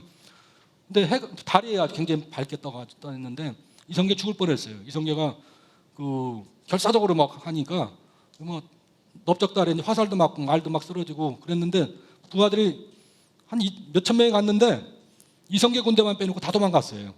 왜냐하면 겁나니까. 이성계 군대는 2,000명이거든요. 2,000명인데 그 다 여진족 출신들이 많아요. 왜냐하면 더 함흥지방 사람이니까. 근데 여진족은 싸움 잘하잖아요. 어릴 때부터 말에서 사는 사람이니까. 근데 그 사람들도 무서워서 도망갔어요. 이성계 혼자 남았어요. 그러니까 이성계가 그냥 돌아가는데 나는 여기서 죽겠다. 그렇게 하고 싸우니까 할 수 없이 이제 부하들 와서 싸웠는데 결국은 이겼어요. 이겼는데 이성계가 죽을 뻔한 전투였죠. 이게 여진족 출신 이성계 의형제죠. 퉁도란. 이 사람이 구했어요. 그 이성계가 앞으로 가니까 다 도망갔는데 이 사람만 해가지고 결국 이성계가 살았어요. 고려사에 다 나오는 얘기예요. 네. 외국 토벌의 장군이 사실 이성계하고 이제 최영 장군이었는데 사실 장군으로서는 최영 장군이 더 위대한 장군이죠. 그렇죠? 고려 말에 모든 전쟁에 최영이 있었어요. 홍건장 난부터 시작해가지고 나라를 구한 애국자죠. 근데 근데 한 사람은 죽었어요. 한 사람은 죽고 한 사람은 왕이 됐어요. 나라를 세운 건국자가 됐는데 차이가 뭘까? 어떤 차이가 있을까요? 최영 장군하고 이성계 장군하고 이성계하고. 예? 예. 정치적으로 볼 때는 외교 저기에서는 입장으로 볼 때는 아마 그 말씀 맞을 거예요. 예? 최영 장군하고 이성계하고의 큰 차이는 정치적 능력의 차이예요. 이 최영 장군은 정치적 능력이 없었어요. 최영 장군은 애국자예요. 그리고 훌륭한 군주가 있으면은 가장 훌륭한 장군이에요. 훌륭한 군주가 없으면은 별 볼 일 없는 사람이에요. 공민왕 때는 그걸 공민왕이 해줬어요. 방향을 잘 잡아줬기 때문에. 근데 공민왕이 죽고 여러분 뭐 정도는 드라마 봐서 알겠지만은 우왕 때는 우왕이 그 역할을 못 해줬거든요. 그러니까 이인임이 최영을 갖다가 자기 편으로 만들었어요. 근데 알다시피 이인임이라는 사람은 고려를 개혁할 사람이 아니거든요. 최영 장군이 뭔가 좀 지성이 있고 정치적 식견이 있었으면 성략자들하고 손을 잡았어야죠. 근데 성략자들 반대자가 됐어요. 이인임이 성략자들 정도전이니 정몽준이 귀양 보낼 때 곤장 때려보내는 사람이 최영 장군이에요. 그러면은 공민왕이 죽고 난 다음에 사실 최영 장군을 잡고서 개혁을 해야 될 사람이 이색이에요. 사실 이색. 왜냐하면 그 당시 명망이나 학식이나 모든 걸로 볼 때 이색이 최영을 잡고 같이 개혁을 했어야 됐어요. 사실은. 근데 최영이 우왕대 그냥 조용히 지냈어요. 공민왕대는 열심히 개혁하자고 부르짖었지만은 결국은 최영을 잡아주는 사람이 없으니까 정신적으로 좀 이 사람이 저희가 식견이 없으니까 말이죠. 이인임이 포로로 잡은 거예요. 이인임같이 부패한 사람이 최영 장군을 갖다가 자기 후견인으로 삼으니까 아무도 이인임한테 도전할 사람이 없게 되는 거예요. 그래서 국가가 오히려 나쁜 상태가 됐어요. 최영은 원인을 몰라. 왜 나라가 이 모양인지. 아침마다 일어나서 우는 거예요. 최영 장군은. 아침마다 우는 거야. 도대체 나라가 왜 이 모양이냐? 나라를 도대체 어떻게 하면 좋겠냐? 애국심은 불타는데 나라는 점점 나쁜 방향으로 가. 그러니까 장군들이라는 게 훌륭한 지도자가 있을 때는 장군이 훌륭한 역할을 할 수 있지만은 훌륭한 지도자가 없을 때도 스스로 어떤 식견이 좀 있어야 돼요. 이순신 장군 같은 분이 그런 분들이죠. 이를테면은. 그래서 오늘날 군인들이 단순하게 어떤 무예 전략만 알아가지고는 안 돼요. 군인들도 인문학적 소양이 있어야 돼요. 사실. 그래야지 나라를 제대로 구할 수 있어요. 좀 비극적으로 끝났죠. 그래서 사람이 최영 장군은 단순하게 그냥 실패한 어떤 그 장군이 아니고 대단한 애국자셨지만은 나라가 정말 개혁해야 될 도로 개혁의 방해가 걸림돌이 됐어요. 오히려요. 그리고 결국은 본인의 인생도 굉장히 비극적으로 끝났어요. 그러니까 너무 안타까운 일이죠. 그래서 최영 장군이 그 유화대원에 돌아왔을 때 처형당하잖아요. 처형당했을 때 쓴 그 글들이 있어요. 보면은 정말로 눈물 나는 윤소정이라는 사람 글이 있어요. 이 사람은 나라를 구한 애국자지만은 이 사람이 오늘날 죽어야 된다는 건 정말 백성들로서도 정말 참을 수 없는 일이다. 최영 장군이 죽었을 때 너무 백성들이 슬퍼가지고 다 철시하고 지나는 사람들 다 말을 내려가도 눈물 흘리고 그랬습니다. 그러니까 이게 저 역사의 아이러니죠. 이런 것도. 근데 이제 사상의 위기는 뭐 지난 시간에 아까 말씀을 드렸습니다만은 무신난이 일어나면서 일단 고려 지성계가 한번 이렇게 판가리가 다 됐어요. 그래서 무신난이라면서 문관에 모자를 쓴 사람 다 죽여라 그렇게까지 얘기가 나올 정도였었거든요. 그래서 문신들이 그때 싹 죽었어요. 전부 다. 싹 죽고 나머지 살아남은 사람들은 여기 다 이제 산속으로 도망가서 살았습니다. 여기 보면은 이재현이 쓴 거 보면은 그 호랑이 입을 벗어난 자는 다 그 산속에 들어가서 모자를 다 벗고 관복을 다 벗고 중이 돼서 열생을 마쳤다. 이렇게 됐습니다. 이규보 같은 사람은 이제 무신 집권기에 가장 뭐랄까요, 뛰어난 지식인 이규보거든요. 여러분들 우리나라 사람들 문집을 보게 되면은 문집이 한 권이 넘는 사람이 많지가 않아요. 근데 고려 시대 때 문집을 보면은 그 동국이상국집 이규보 동국이상국집 볼륨이 대단합니다. 그러니까 한 사람의 어떤 지식의 양이라는 건 이제 결국 우리가 문집을 가지고 평가할 수밖에 없는데 고려 사람들이 생각할 수 있는 그 생각의 볼륨이라고 할까? 그게 고려 말에 가면 이제 문집이 커져요. 그때 이제 지식이 폭발하거든 고려 말에 가면 우리. 근데 그 전에 사람들한테 문집을 보면은 책 한 권을 채 넘지를 못해요. 이규보의 문집은 지금 번역된 게 10권이 넘어요. 이규보의 어떤 생각의 볼륨이 컸던 거죠. 근데 물론 시가 대부분이에요. 천재적인 시인이죠. 앉으면 바로 시가 나오는 사람이니까. 이규보의 동국이상집을 읽어보면은 이규보가 천재니까 18살 땐가 과거에 합격을 해요.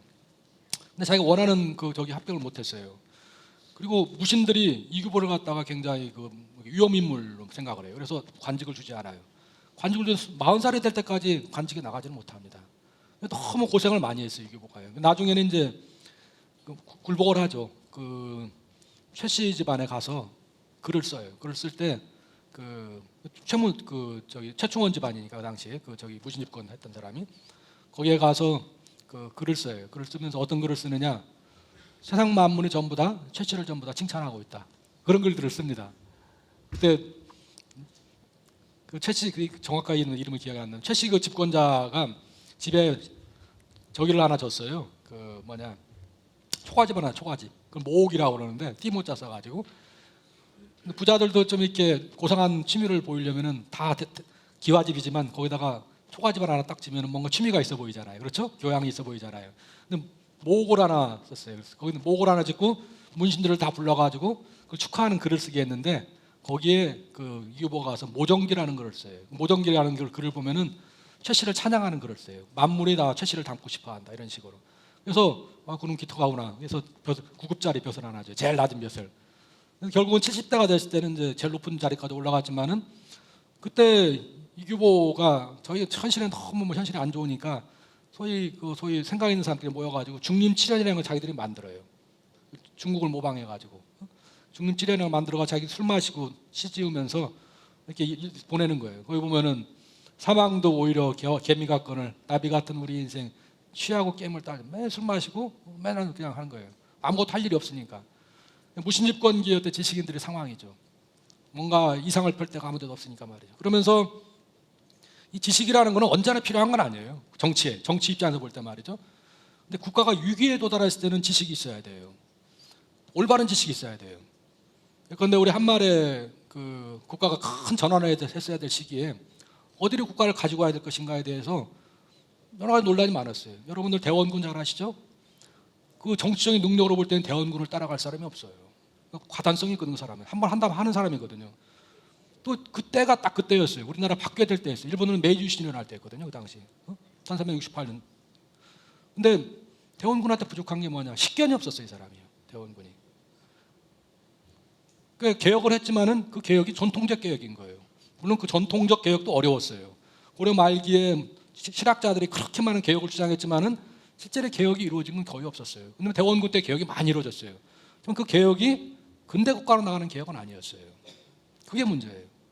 그래서 지식이라는 거는 모든 정치에 다 필요한 건 아니에요. 그렇지만은 나라가 크게 한번 바뀌어야 될 때는 올바른 지식이 없으면 나라가 갈 방향을 우리가 알 수가 없어요. 그럴 때는 굉장한 지식들이 필요하거든요. 무신집권 1170년부터 시작해가지고 한 200년 가까이 쭉 오면서 볼만한 지식인들이 다 없어져 버렸어요. 특히 정치적 지식인들이 다 사라져 버렸어요. 정치에 대해서 고민하고 정치에 대해서 생각하는 그 지식인들이 없어졌어요. 다 시인이 되든지 승려가 되든지 아니면 문학적 지식인들이 된 거예요. 정치를 고민하는 지식이 아니라. 고려 말에 그게 없는 상. 나라가 굉장히 위기에 처했는데 나라가 어디로 가야 될 것인지에 대해서 고민하는 지식인들이 없었던 거예요. 그거를 고려 말에 대신한 그걸 하나 시대의 사명으로 받아들인 사람들이 성리학적 지식인들 새롭게. 그다음에 성리학은 보편적 학문은 아니었어요. 막 새로 들어와서 이제 유행하는 학문이었어요. 그 학문을 새로운 사상으로 받아들이고 이거에 따라 나라를 바꿔야 되겠다. 이렇게 생각한 사람들이 이제 안양부터 시작해서 이재현, 그다음에 이색, 정몽주, 정도전, 이승인, 권근 이런 사람들, 윤소적 이런 사람들이었어요. 이런 사람들이 쭉 가다가 두 개로 갈라지는 거예요. 고려 안에서 개혁을 할 것인지 아니면 고려를 부수고 새로운 나라 만들어야 될 것인지. 그래서 이제 이색 좌파, 이색 우파가 나와요. 이색 좌파가 이제 정도전이고 이색 우파 정몽주예요. 이색 우파는 나라를 세웠어요. 이색 좌파는 나중에 살인의 기원이 되는 사람들이에요. 정몽주가 죽고 이색은 살아남았지만은 권력이 다 없어졌기 때문에 그 사람들이 은퇴를 하잖아요. 둥운동 72년이나 그런 사람들이에요. 그걸 대표하는 사람이 야한 길제인데 야한 길제가 선산에 가서 박정희 대통령 고향이죠. 선산에 돌아가서 거기서 은거를 하면서 공부를 했어요. 그리고 그 맥이 결국은 김종지한테 이어지고 조광조한테 이어지고 조선 살림의 기원이 된 거예요. 오늘 다음 시간에 여러분들이 아마 이배용 선생님한테 배울 부분이 그 부분일 거예요. 어떻게 살인들이 나라를 계획하려고 했는지. 같은 성리학인데 성리학 내에서 그룹이 두 가지가 있는, 성리학을 해석하는 관점에 따라 두 개로 나뉘어져. 하나는 정치적 성리학이고 하나는 철학적 성리학이에요. 정치적 성리학이 이제 정도전이에요. 이색 좌파예요. 그다음에 이색 우파. 그다음에 이제 철학적 성리학이 그 정몽주예요. 그러니까 그거는 이제 그 정치를 갖다 좀 더 철학적으로 생각하려고 하는 거죠.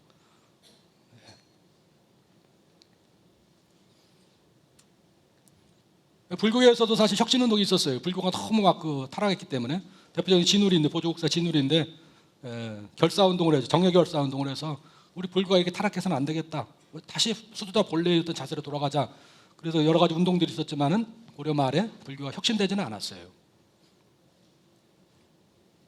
예, 그리고 이제 불교가 스스로 혁신을 못하니까 성리학자들이 새로 국가를 개조하려고 했던 사람들이 이제 불교 비판을 시작을 하죠. 우리나라는 원래 한국 사람들은 기본적으로 이념적인 사람들이 아니었어요. 한국은 이단이라는 개념이 없었어요. 한국에는 고려 말까지는. 그러니까 한국 사람들의 사상은 절충주의였어요. 그걸 어떻게 할 수 있느냐?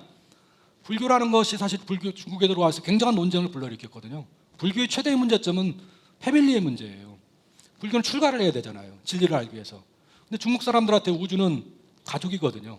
오늘날 중국 사람들 가족주의가 굉장히 강하죠? 중국 사람들은 가족, 국가 그 외에는 없어요. 개인이라는 것보다는 가족 속에서 개인을 이해를 하죠. 근데 가족을 떠나야 된다는 것은 우주를 떠나야 된다는 말은 똑같은 말이에요. 그러니까 중국적 사유 방식, 특히 유학적 사유 방식에서는 불교는 도저히 우리 받아들일 수 없는 사유였어요. 그래서 논쟁이, 대대적인 논쟁이 1000년 동안 이루어진 거예요. 근데 그걸 극복하기 위한 유학의 그 지식 운동이 주자학이에요, 사실은요. 주자학은 불교를 극복하기 위해 나온 사유체계예요. 그게 조선에 들어온 거예요. 고려 말에 들어온 거예요. 그리고 그 사람들이 나라를 새롭게 세우려고 했던 사람들이 불교 가지고는 안 된다. 그래서 처음으로 비판이 일어나는데 이단으로 비판하는 거예요. 이단. 이거는 백성을 갖다가 그릇 잘못 따게 만드는 이거다. 그래서 일종의 악으로 보는 거죠, 악으로. 그래서 처음으로 우리가 사상에 있어 선과 악이라는 개념을 우리가 처음으로 한국 역사에 처음으로 시작됐어요, 이게. 근데 한국 사람들은 조선 시대 500년 동안 성리학을 가지고 정치를 했어요. 성리학이라는 게 굉장히 철학적인 사유거든요. 오늘날 자유주의 민주주의 가지고 우리가 지금 정치를 하고 있습니다. 사상적으로 볼 때 자유주의 민주주의도 굉장히 필로소피컬하지만 사실은 필로소피는 조금 빠져있죠, 사실은 기본적으로. 근데 이거는 조선시대의 성리학은 철학과 필로소피와 폴리틱스가 구분이 안 된 상태로 돼 있어요. 그게 사림들의 논의죠, 보면 기본적으로. 이색 우파 같은 경우는 그걸 조금 더 폴리티컬하게 이게 좀 재해석을 해서 좀 완화시켰어요. 좀 부드럽게 만들었는데 사림이 등장하면서부터는 정치적 논쟁이 바로 철학적 논쟁이에요. 철학이라고 하는 것은 선과 악이 있거든. 종교적인 게 같이 결부가 되어 있으니까. 그러면 공존할 수가 없는 거예요. 그래서 당쟁이 생긴 거예요. 당쟁이 굉장히 잔인한 정치예요. 당쟁이 엄청나게 잔인한 정치예요, 이게요. 그러니까 그게 이제 너무 긴장이 심해지니까 이제 탕평책도 나오게 안 되니까 결국 세도 정치로 가다가 나라가 이제 결국 망한 건데 결국은요. 우리가 그래서 조선 500년 동안 정치와 철학이 결합된 정치를 오랫동안 소위 명분 정치예요. 그걸 했어요. 그러니까 한국만큼 순수한 의미에서 철학과 정치가 500년 동안 지속된 나라가 없어요. 경험을 깊이 한 거예요, 사실은. 정치와 철학의 관계에서 깊이 얽혀가지고. 오늘 한국 사람들이 정치적 논쟁을 잘 못하잖아요. 우리가 정치적으로 타협을 잘 못해, 한국 사람 아직까지. 너무 명분론이 강해요. 그 다 이조의 우리 조선의 전통에서 나온 거예요. 근데 우리가 그걸 가지고 전쟁까지는 안 갔어요, 이념을 가지고. 6.25가 처음이에요. 같은 민족 내에서 이념이라는 문제를 놓고 전쟁까지 간 거는 6.25가 처음이에요. 아직까지 우리가 분단 상태를 유지하고 있습니다만은, 근데 우리가 이제 이런 문제를 벗어나려면은 정치를 다시 한번 생각해야 돼요. 우리가 민주주의를 했기 때문에, 지금 민주주의를 하고 있기 때문에 상대방의 가치를 존중하고 정치 관점에서 다시 철학을 보는 건 그런 것까지는 안 갔어요. 한국 사람들 아직도 철학의 관점에서 정치를 봐야 돼요. 정치의 관점에서 철학을 우리가 볼 수도 있거든요. 그런 건 우리가 좀 더 생각해야 할 부분이라고 생각합니다. 근데서 이제 개혁들이 안 되고 시대의 과제가 계속 개혁이 지체가 되니까 그런 내부에서는 혁신운동이 일어났어요. 그게 이제 성리학자들의 운동이죠. 국민왕이 굉장히 잘하려고 노력을 했어요. 근데 국민왕이 실패했어요.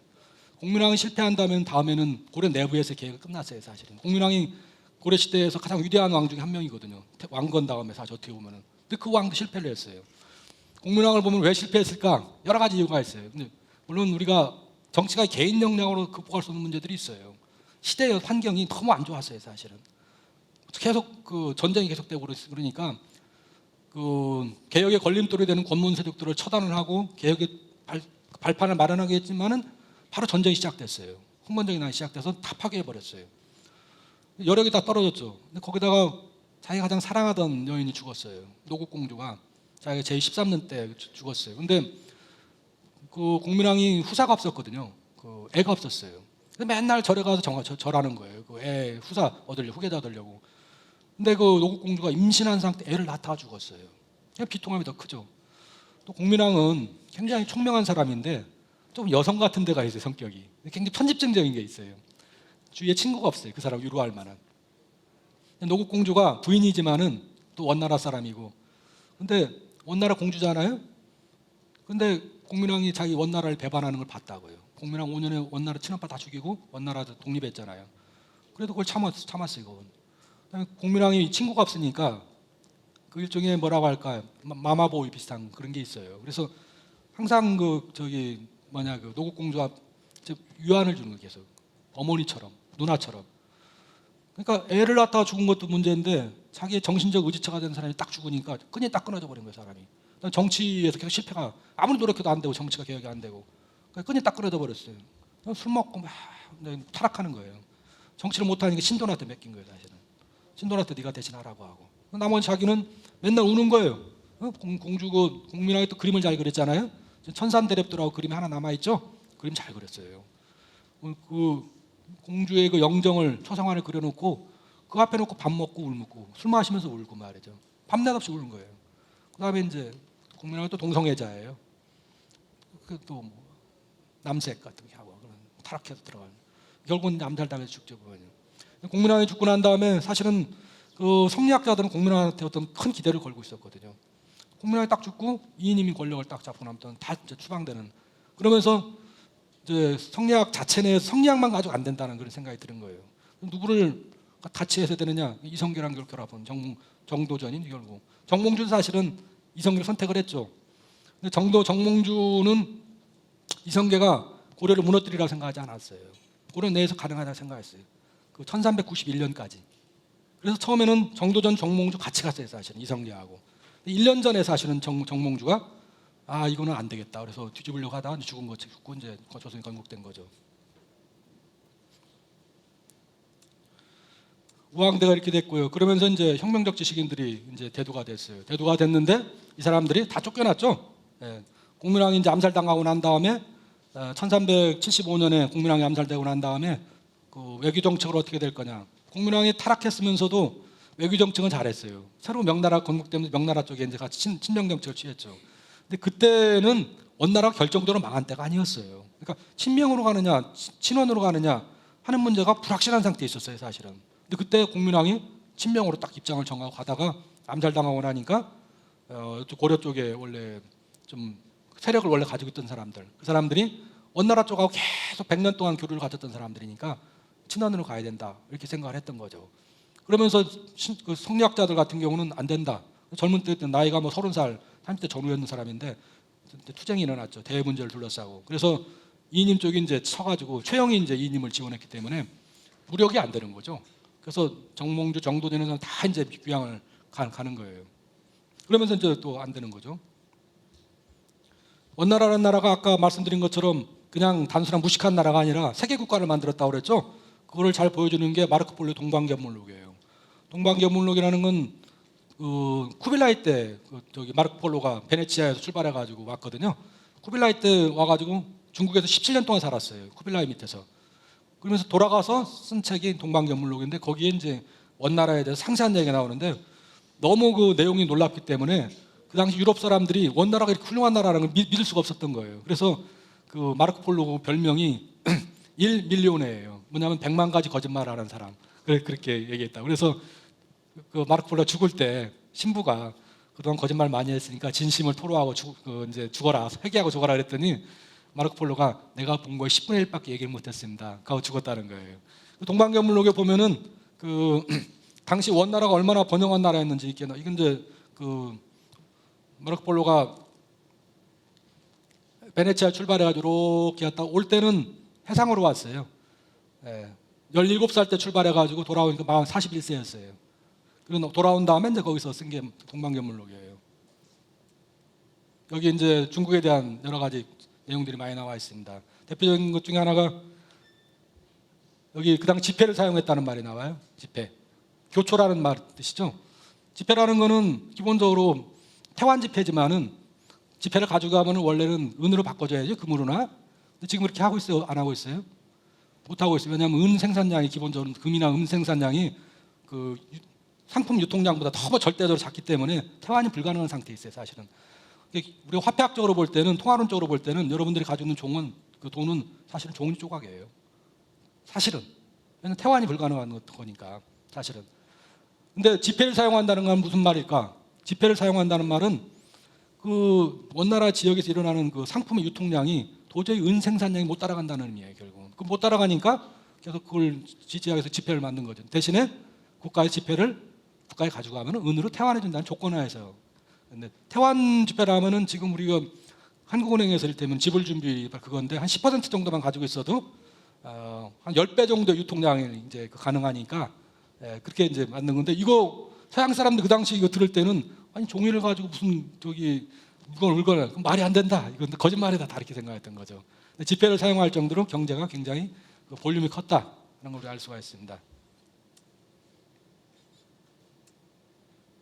그리고 이 원나라 수도가 그 당시에 그걸 대도라고 그랬는데 북경이에요. 북경.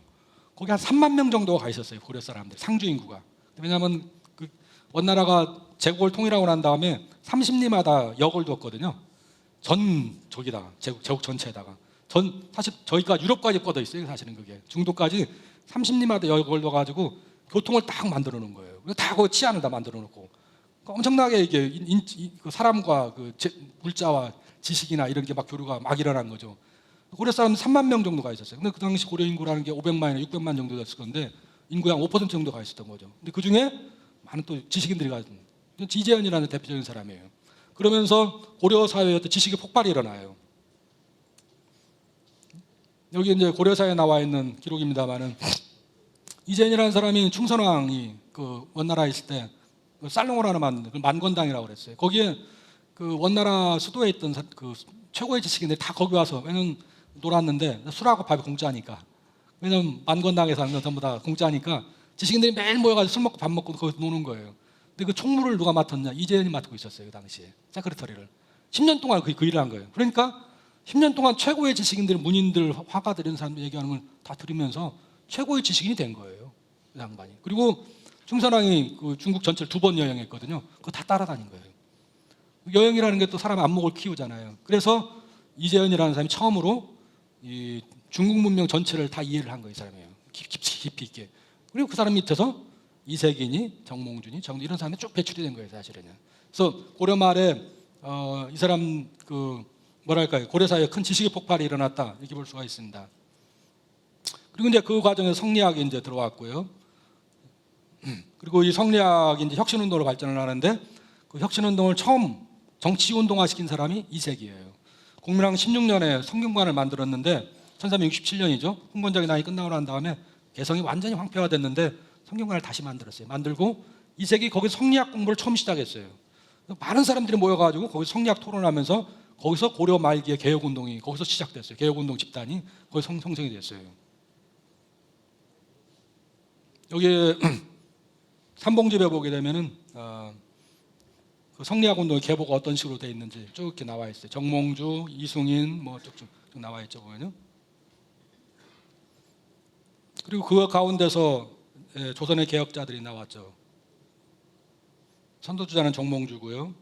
또 성리학은 굉장한 세상을 구하겠다는 열정에 불탔던 사람들이, 마치 옛날에 우리 대학 때 386들하고 비슷한 사람들이죠. 굉장히 개혁 열정을 가지고 있던 사람인데 이런 말이에요. 우왕, 천하의 물에 빠진 자가 있으면 자기가 빠진 것 같이 생각한다. 그러니까 백성들의 고통을 자기 고통으로 여긴 사람들이다. 정도전 같은 경우 천하의 근심, 선비라는 게 어떤 사람이냐? 천하의 근심이 앞서 근심하고 천하가 즐거워한대요. 즐거워한다. 천하의 걱정은 다 자기가 지고 천하의 즐거움은 백성들이 다 즐기고 난 다음에 그다음 내가 즐기, 그게 선비다. 그게 성리학자들이죠. 조선의 선비들이라는 게 인생관이 뭐냐? 수기친이죠. 인격을 완성해서 백성들을 갖다가 편안하게 해주고 그다음에 평천하까지 이루는 거. 그게 삶의 목적이라고 봤던 거죠. 그런 사람들이 성리학자들이 이런 사람들이 이제 국가를 개혁하기 위해 나섰다 이렇게 볼 수가 있습니다. 정도전 얘기가 좀 깊습니다만은 정도전 얘기는 다 못하겠네요. 저희.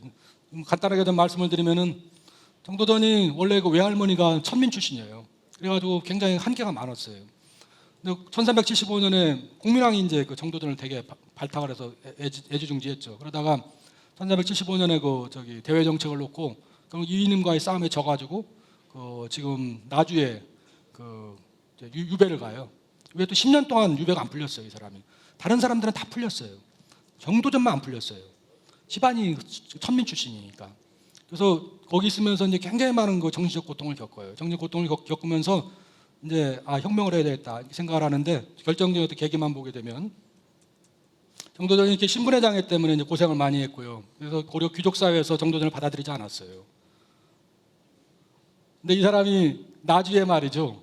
그 유배를 가서 30살쯤 넘어서 유배를 가서 중앙에서 내려왔으니까 자기가 포모를 한번 잡았어요. 나주 동정이라는 데다 말이에요. 동정이라는 데서 그 동류라는 데다가 사람들을 딱 불러 모아놓고 그 나주 사람들 전부 다 일장운시라는 거예요. 니들 나라에 보훈을 해라. 일장운시라는 딱 위에서 딱 내려다보고 한 거죠.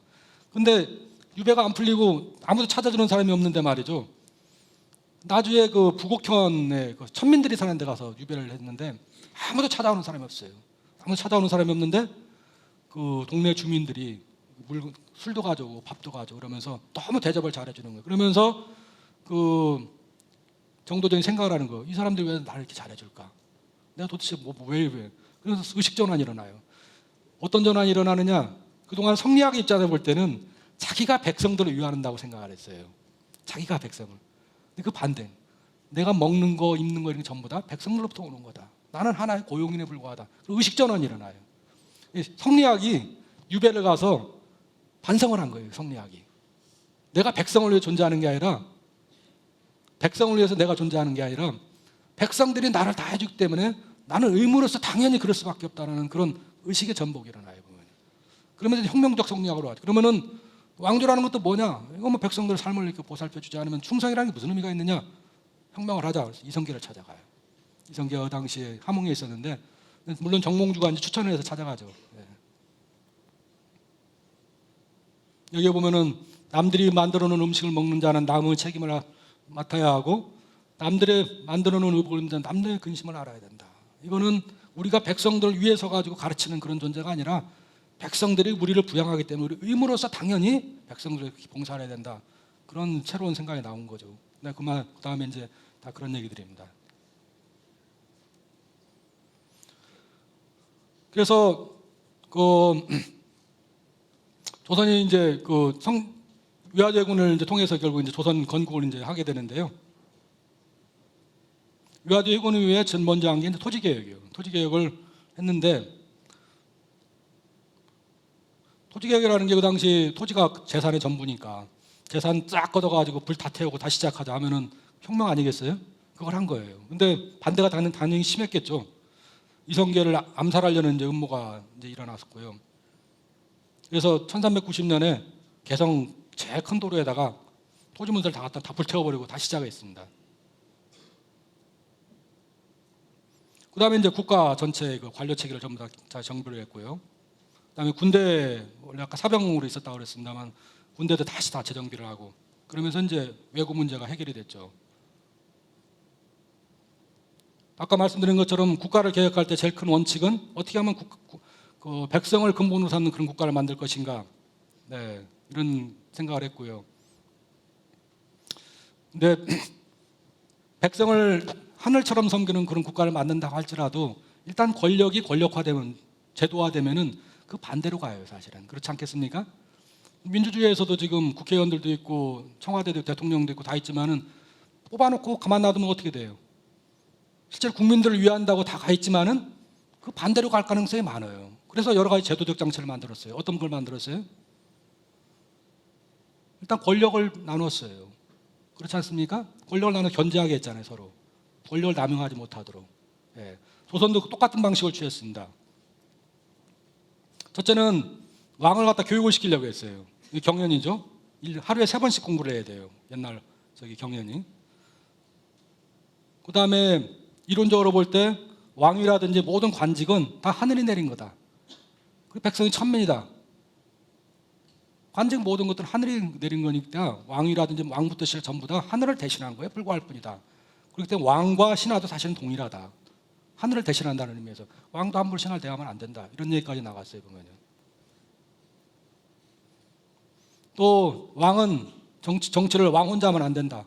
많은 어진 사람들, 현명한 사람들의 얘기를 다 들어서 공론화해서 정치를 해야 된다. 그런 얘기죠. 오늘날 잘 얘기하는 소통이죠.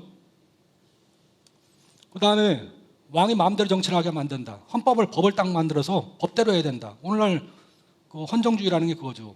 컨스티튜셔널리즘이라는 게 바로 그런 거죠. 그래서 경국대전을 만든 거예요. 조선 경국전. 여기 보면은 경국대전 그 정인지가 서문을 썼을 것 같은데 여기 보면은 앞으로 후계의 왕들이 헌장을 따라서 정치를 해야 된다. 자기 뜻대로 하는 게 아니라. 이게 컨스티튜셔널리즘이에요, 사실은. 이렇게 나눴습니다. 왕권하고 재산권하고 언권을 나눴어요. 그래서 왕은 기본적으로 재상을 임명하는 데 그 권한이 있을 뿐이다. 이렇게 조선경국전에 얘기했어요. 총재는 여기 있다. 임금의 직책은 한 사람의 재상을 논정하는 데 있다. 왕은 직접 정치를 할 수 있는 권한이 없다. 재상을 한 명 뽑아서 그 사람들이 정치를 담당해야 된다. 왜 이런 말을 했을까요? 왕이란 존재는 잘못될 왕이 가능성이 많아요. 왜냐하면 왕자로 태어나잖아요. 왕자로 태어나면 어릴 때부터 보고 듣는 게 다 편안한 거기 때문에 고생도 모르고 백성을 알 수가 없어요. 그렇지만 옛날에 선거를 갖다 생각하지 못했으니까 권력은 계속 내려가서 권력의 정통성은 두되 실제 정치는 어릴 때부터 쭉 정치가를 하면서 단련된 재상 갖다 다 맡겨야 된다는 거예요. 이게 유정부 서사제죠, 이게요. 예. 그 얘기예요, 지금 이 얘기가. 근데 이 얘기가 임금의 자질에는 밝은 게 있고 어두운 게 있다. 왕이라는 존재가 이렇게 똑똑하지 못한 사람들이 많다. 이런 얘기를 직접 썼다는 것도 왕조 정치에서는 좀 쉽지 않은 일이죠. 또 간관론. 간관이라는 죄를 따로 둬가지고 왕 옆에 붙어가지고 밤낮 없이 왕을 비판해야 된다. 그래서 크게 왕권, 그 다음에 재상권, 이건 행정이죠. 그 다음에 언권, 비판권, 세 개로 조선 정치에 어떤 권력을 구성했습니다. 나눠가지고. 간관한테는 면책특권이 있어요. 왕이 처벌할 수 없어요. 얘기가 좀 길어져가지고 이제 그만하도록 하고요. 마지막 한 가지만 더 말씀드리고 끝내겠습니다. 이제 좀 역사의 좀 아이러니인데요. 아까 말씀드린 것처럼 정도전은 개혁을 해서 나라를 새로 만들어가지고 결국 이제 조선이 건국자가 됐습니다. 정몽주는 조선이 건국되기 1년 전까지는 사실은 이성계랑 같은 입장을 취하고 있었어요. 어릴 때 이성계가 1335년생이에요. 그 다음에 정몽주가 1337년생이에요. 나이가 2살 차이는. 그 다음에 정도전이 1342년, 5살 차이는. 사실 나이가 거의 비슷하죠. 그래서 사실은 이성계가 처음 개성에 와가지고 자기 정치적인 이력을 시작할 때 사실은 정몽주랑 같이 시작을 했어요. 정몽주를 제일 좋아했어요, 이성계가 사실은. 그리고 정도전은 정몽주가 추천해서 아까 유배 생활하다가 40살 때 함흥으로 찾아가서 조인된 거예요, 사실은. 이화대군 돌아와가지고 암살자 명단을 보면은 반대자들이 암살자 1번이 이성계고 2번이 정몽주였어요, 사실은. 근데 정몽주가 가만히 보니까 이게 고려를 깨트리고 가려고 하는 거거든. 그전까지는 그렇게 생각을 안 했어요. 이성계도 고려를 깨트리지 않고 갈 수 있을 거라고 생각을 했어요. 해군에 돌아와가지고. 근데 토지개혁을 했잖아요. 땅을 다 문서를 개성거 큰 바닥에 거리에 모아놓고 광화문 내거리에 모아놓고 다 불태워버렸어요. 그거 계속 살 수 있을까요? 그거 안 되는 거죠. 언젠가는 죽는 거예요, 이성계도. 그러니까 그 정도 혁명적인 어떤 상태까지 갔는데 왕조를 계속 보존하면서 간다. 그건 어려운 일이에요, 내가 볼 때. 정도전은 나중에는 이색도 죽이라는 상소문을 써요. 이색이 스승이잖아요. 이색이 스승인데 이색을 죽이라는 상소문을 써요. 그다음에 공양왕이 왕답지 못하는 상소문을 써요. 그거는 스승과 왕을 갖다가 공격하는 거니까 폐륜이에요, 사실. 그 당시 저기로 볼 때는. 정도전은 혁명을 할 수 있다면 모든 걸 다 하려고 생각을 했어요. 정몽주는 개혁은 좋다. 하지만은 마지막 우리가 지켜야 될 윤리가 무엇이냐. 충이라든지 이런 것들 버릴 수가 없는 거 아니에요. 그것도 유학자의 세계관에서는. 그건 안 된다. 그래서 이성계도 고민을 하다가 말에 떨어져가지고 누워 있었잖아요. 근데 정몽주 한번 보러 가잖아요. 근데 이성계를 이제 죽이려고 간 거예요, 사실은. 왜냐하면 다 유배 보냈거든요. 근데 정도전하고 조주는 다 유배 보냈어요, 이미요. 보내고 이성계가 구해주지 않았어요. 이성계도 고민하고 있는 거죠. 마지막으로 탐색을 하러 간 거죠. 갔다가 돌아오는 길에 이제 죽인 거 아니에요? 근데 그때 첫 번째 부인이 죽어가지고 한 씨가 그 이방원은 거기 심효살이 하고 있었어요. 심효살이 하고 있었는데 그 이제 정몽주가 돌아가면은 바로 다 죽을 판이에요. 다 반격이 시작됐으니까. 그래가지고 그 가문 그 이성계 가문에 있던 그 부하들이 조영균이만 해가지고 와가지고 울면서 말이죠. 이거 우리 다 죽게 생겼는데 어떻게 하냐고 말이죠. 이성계는 꼼짝도 안 하고 있고 말이지. 그러니까 가서 이제 이방원이 이성계를 가서 우리가 또 어떻게 좀 해봐야 되지 않겠습니까? 그러니까 너는 쓸데없는 생각하지 말고 빨리 어머니 그 묘회가 심효살이나 제대로 해라. 모든 건 천명에 맡겨야 된다. 이렇게 얘기를 했어요. 이방원이 나와가지고 안 되겠으니까 아까 말한 퉁도란 이재란한테 형님이 좀 어떻게 조치를 취하십시오. 그랬더니 퉁도란이 하는 말이 형님이 모르는 일 내가 할 수가 없다. 그런데 다 죽게 생겼죠. 그래서 이방원이 고민을 거듭하다가 다 저희를 모아가지고 오늘날 우리가 이렇게 죽는다면은 역사가 우리를 뭐라고 기록하겠느냐. 결국은 이성계 집안은 다 불충한 놈 사람들의 집단이라고 하지 않겠느냐. 내가 그거는 못하겠다. 내가 책임을 지겠다. 조용히 불러가지고 가 죽여라, 정몽주. 그래서 지금 정치라는 게 책임지는 사람이 있어야 되는 거니까 말이죠. 조용히 가서 죽인 거예요. 죽였더니 이성계가 그 얘기를 듣고 일어나가지고 이방원을 욕을 하면서 이놈의 자식, 네가 부모의 말을 어기고 국가에 충성을, 원래 우리 집안은 대대로 국가에 충성하는 집인데 네가 이럴 수가 있냐 막 길길이 뛰지만은 그건 역사에서 어떻게 보면. 근데 여하튼간에 그래 조선이 건국됐습니다. 조선이 건국되고 결국은 1차 요양전에서 정도전이 죽고 전체적인 조선 역사를 보게 되면은 조선의 살인들이 누구를 조선 건국의 정신으로 영혼으로 삼느냐? 정몽주를 삼는 거예요. 정도전은 무덤도 없어졌어요. 이거는 역사의 아이러니죠. 그러니까 개혁자가 된다는 것이 매우 어려운 일이에요. 개혁자가 된다는 것은 어떤 경우에는 사람들의 상식을 벗어난 일들을 해야 되거든요. 근데 그 사람들은, 그럼 일반 사람들은 개혁을 할 때는 박수를 쳐요. 개혁이 끝난 다음에 어떻게 될 거냐? 그 사람을 버려요. 왜냐하면 역사에서 이렇게 여러분들이 보면 알지만은 이승만하고 김구 선생도 그런지도 몰라요. 이승만을 버리잖아요. 역사를 통해서 더럽혀진 사람이에요, 그 사람은. 김구 선생은 이런 말씀드리면 안 되지만은 그 전에 돌아가셨어요. 그래서 역사의 심볼이 됐어요, 민족주의에. 근데 정치 속에 들어간 사람은 그게 안 돼요. 그게 우리한테 문제예요. 근데 우리 사람들은 순수한 거를 항상 어떤 미래의 어떤 저희 표본으로 삼거든요. 기본적으로 역사가 항상 그렇게 돼 있습니다. 그래서 정치와 역사 사이에 어떤 약간 갭들이 있어요. 뛰어넘을 수 없는. 정치라는 건 깨끗할 수만은 없거든요. 아까 정도전이 이색주기라는 말하고 공영학 얘기할 때 오늘날 역사가들이 볼 때는 당연한 것처럼 보이지만 그건 어려운 일이에요. 그건 폐륜이기 때문에 당시 인간의 윤리에 어긋나는 거예요. 그러니까 역사에서 무덤이 없어진 거예요. 그렇지만 조선이 건국됐죠. 그리고 더 이상 역사는 그 사람을 기억하고 싶어 하지 않아요. 왜냐하면 역사가 그런 일들을 통해서 아버지를 죽이고 임금을 죽이고 스승을 죽이면서 역사가 섰을 때 그 사람은 정당화할 수가 있느냐? 그건 잊어야 돼요. 그렇지 않고 그거를 보존하자고 개혁에는 물론 반대했지만은 그거를 지켜야 된다고 주장했던 이념의 순수형으로 남죠. 그게 역사의 영웅들, 심볼들이에요. 그리고 문묘의 맨 앞에 갖다 놓죠. 그렇지만 거기에는 정치와 역사 사이의 어떤 저기 갭들이 있는 거예요. 그런 아이러니들이 있죠. 그래서 저는 역사와 정치를 우리 생각을 할 때 이런 갭의 문제를 좀 깊이 이해해야 된다. 오늘날 정도전임 사실 뭐 재평가되고 있습니다만은 이건 새로운 현상이에요, 사실은요. 근데 우리 근현대사의 문제에서는 또 다른 문제들이 좀 있고 아직도 보면요. 우리가 그걸 좀 균형되게 좀 봐야 된다. 저는 개인적으로 생각하고 또 역사와 정치 구조를 좀 우리가 깊이 좀 이해를 해야 된다 이렇게 생각합니다. 너무 시간이 제가 좀 부족해서 여러분들 너무 빨리 해서 죄송합니다.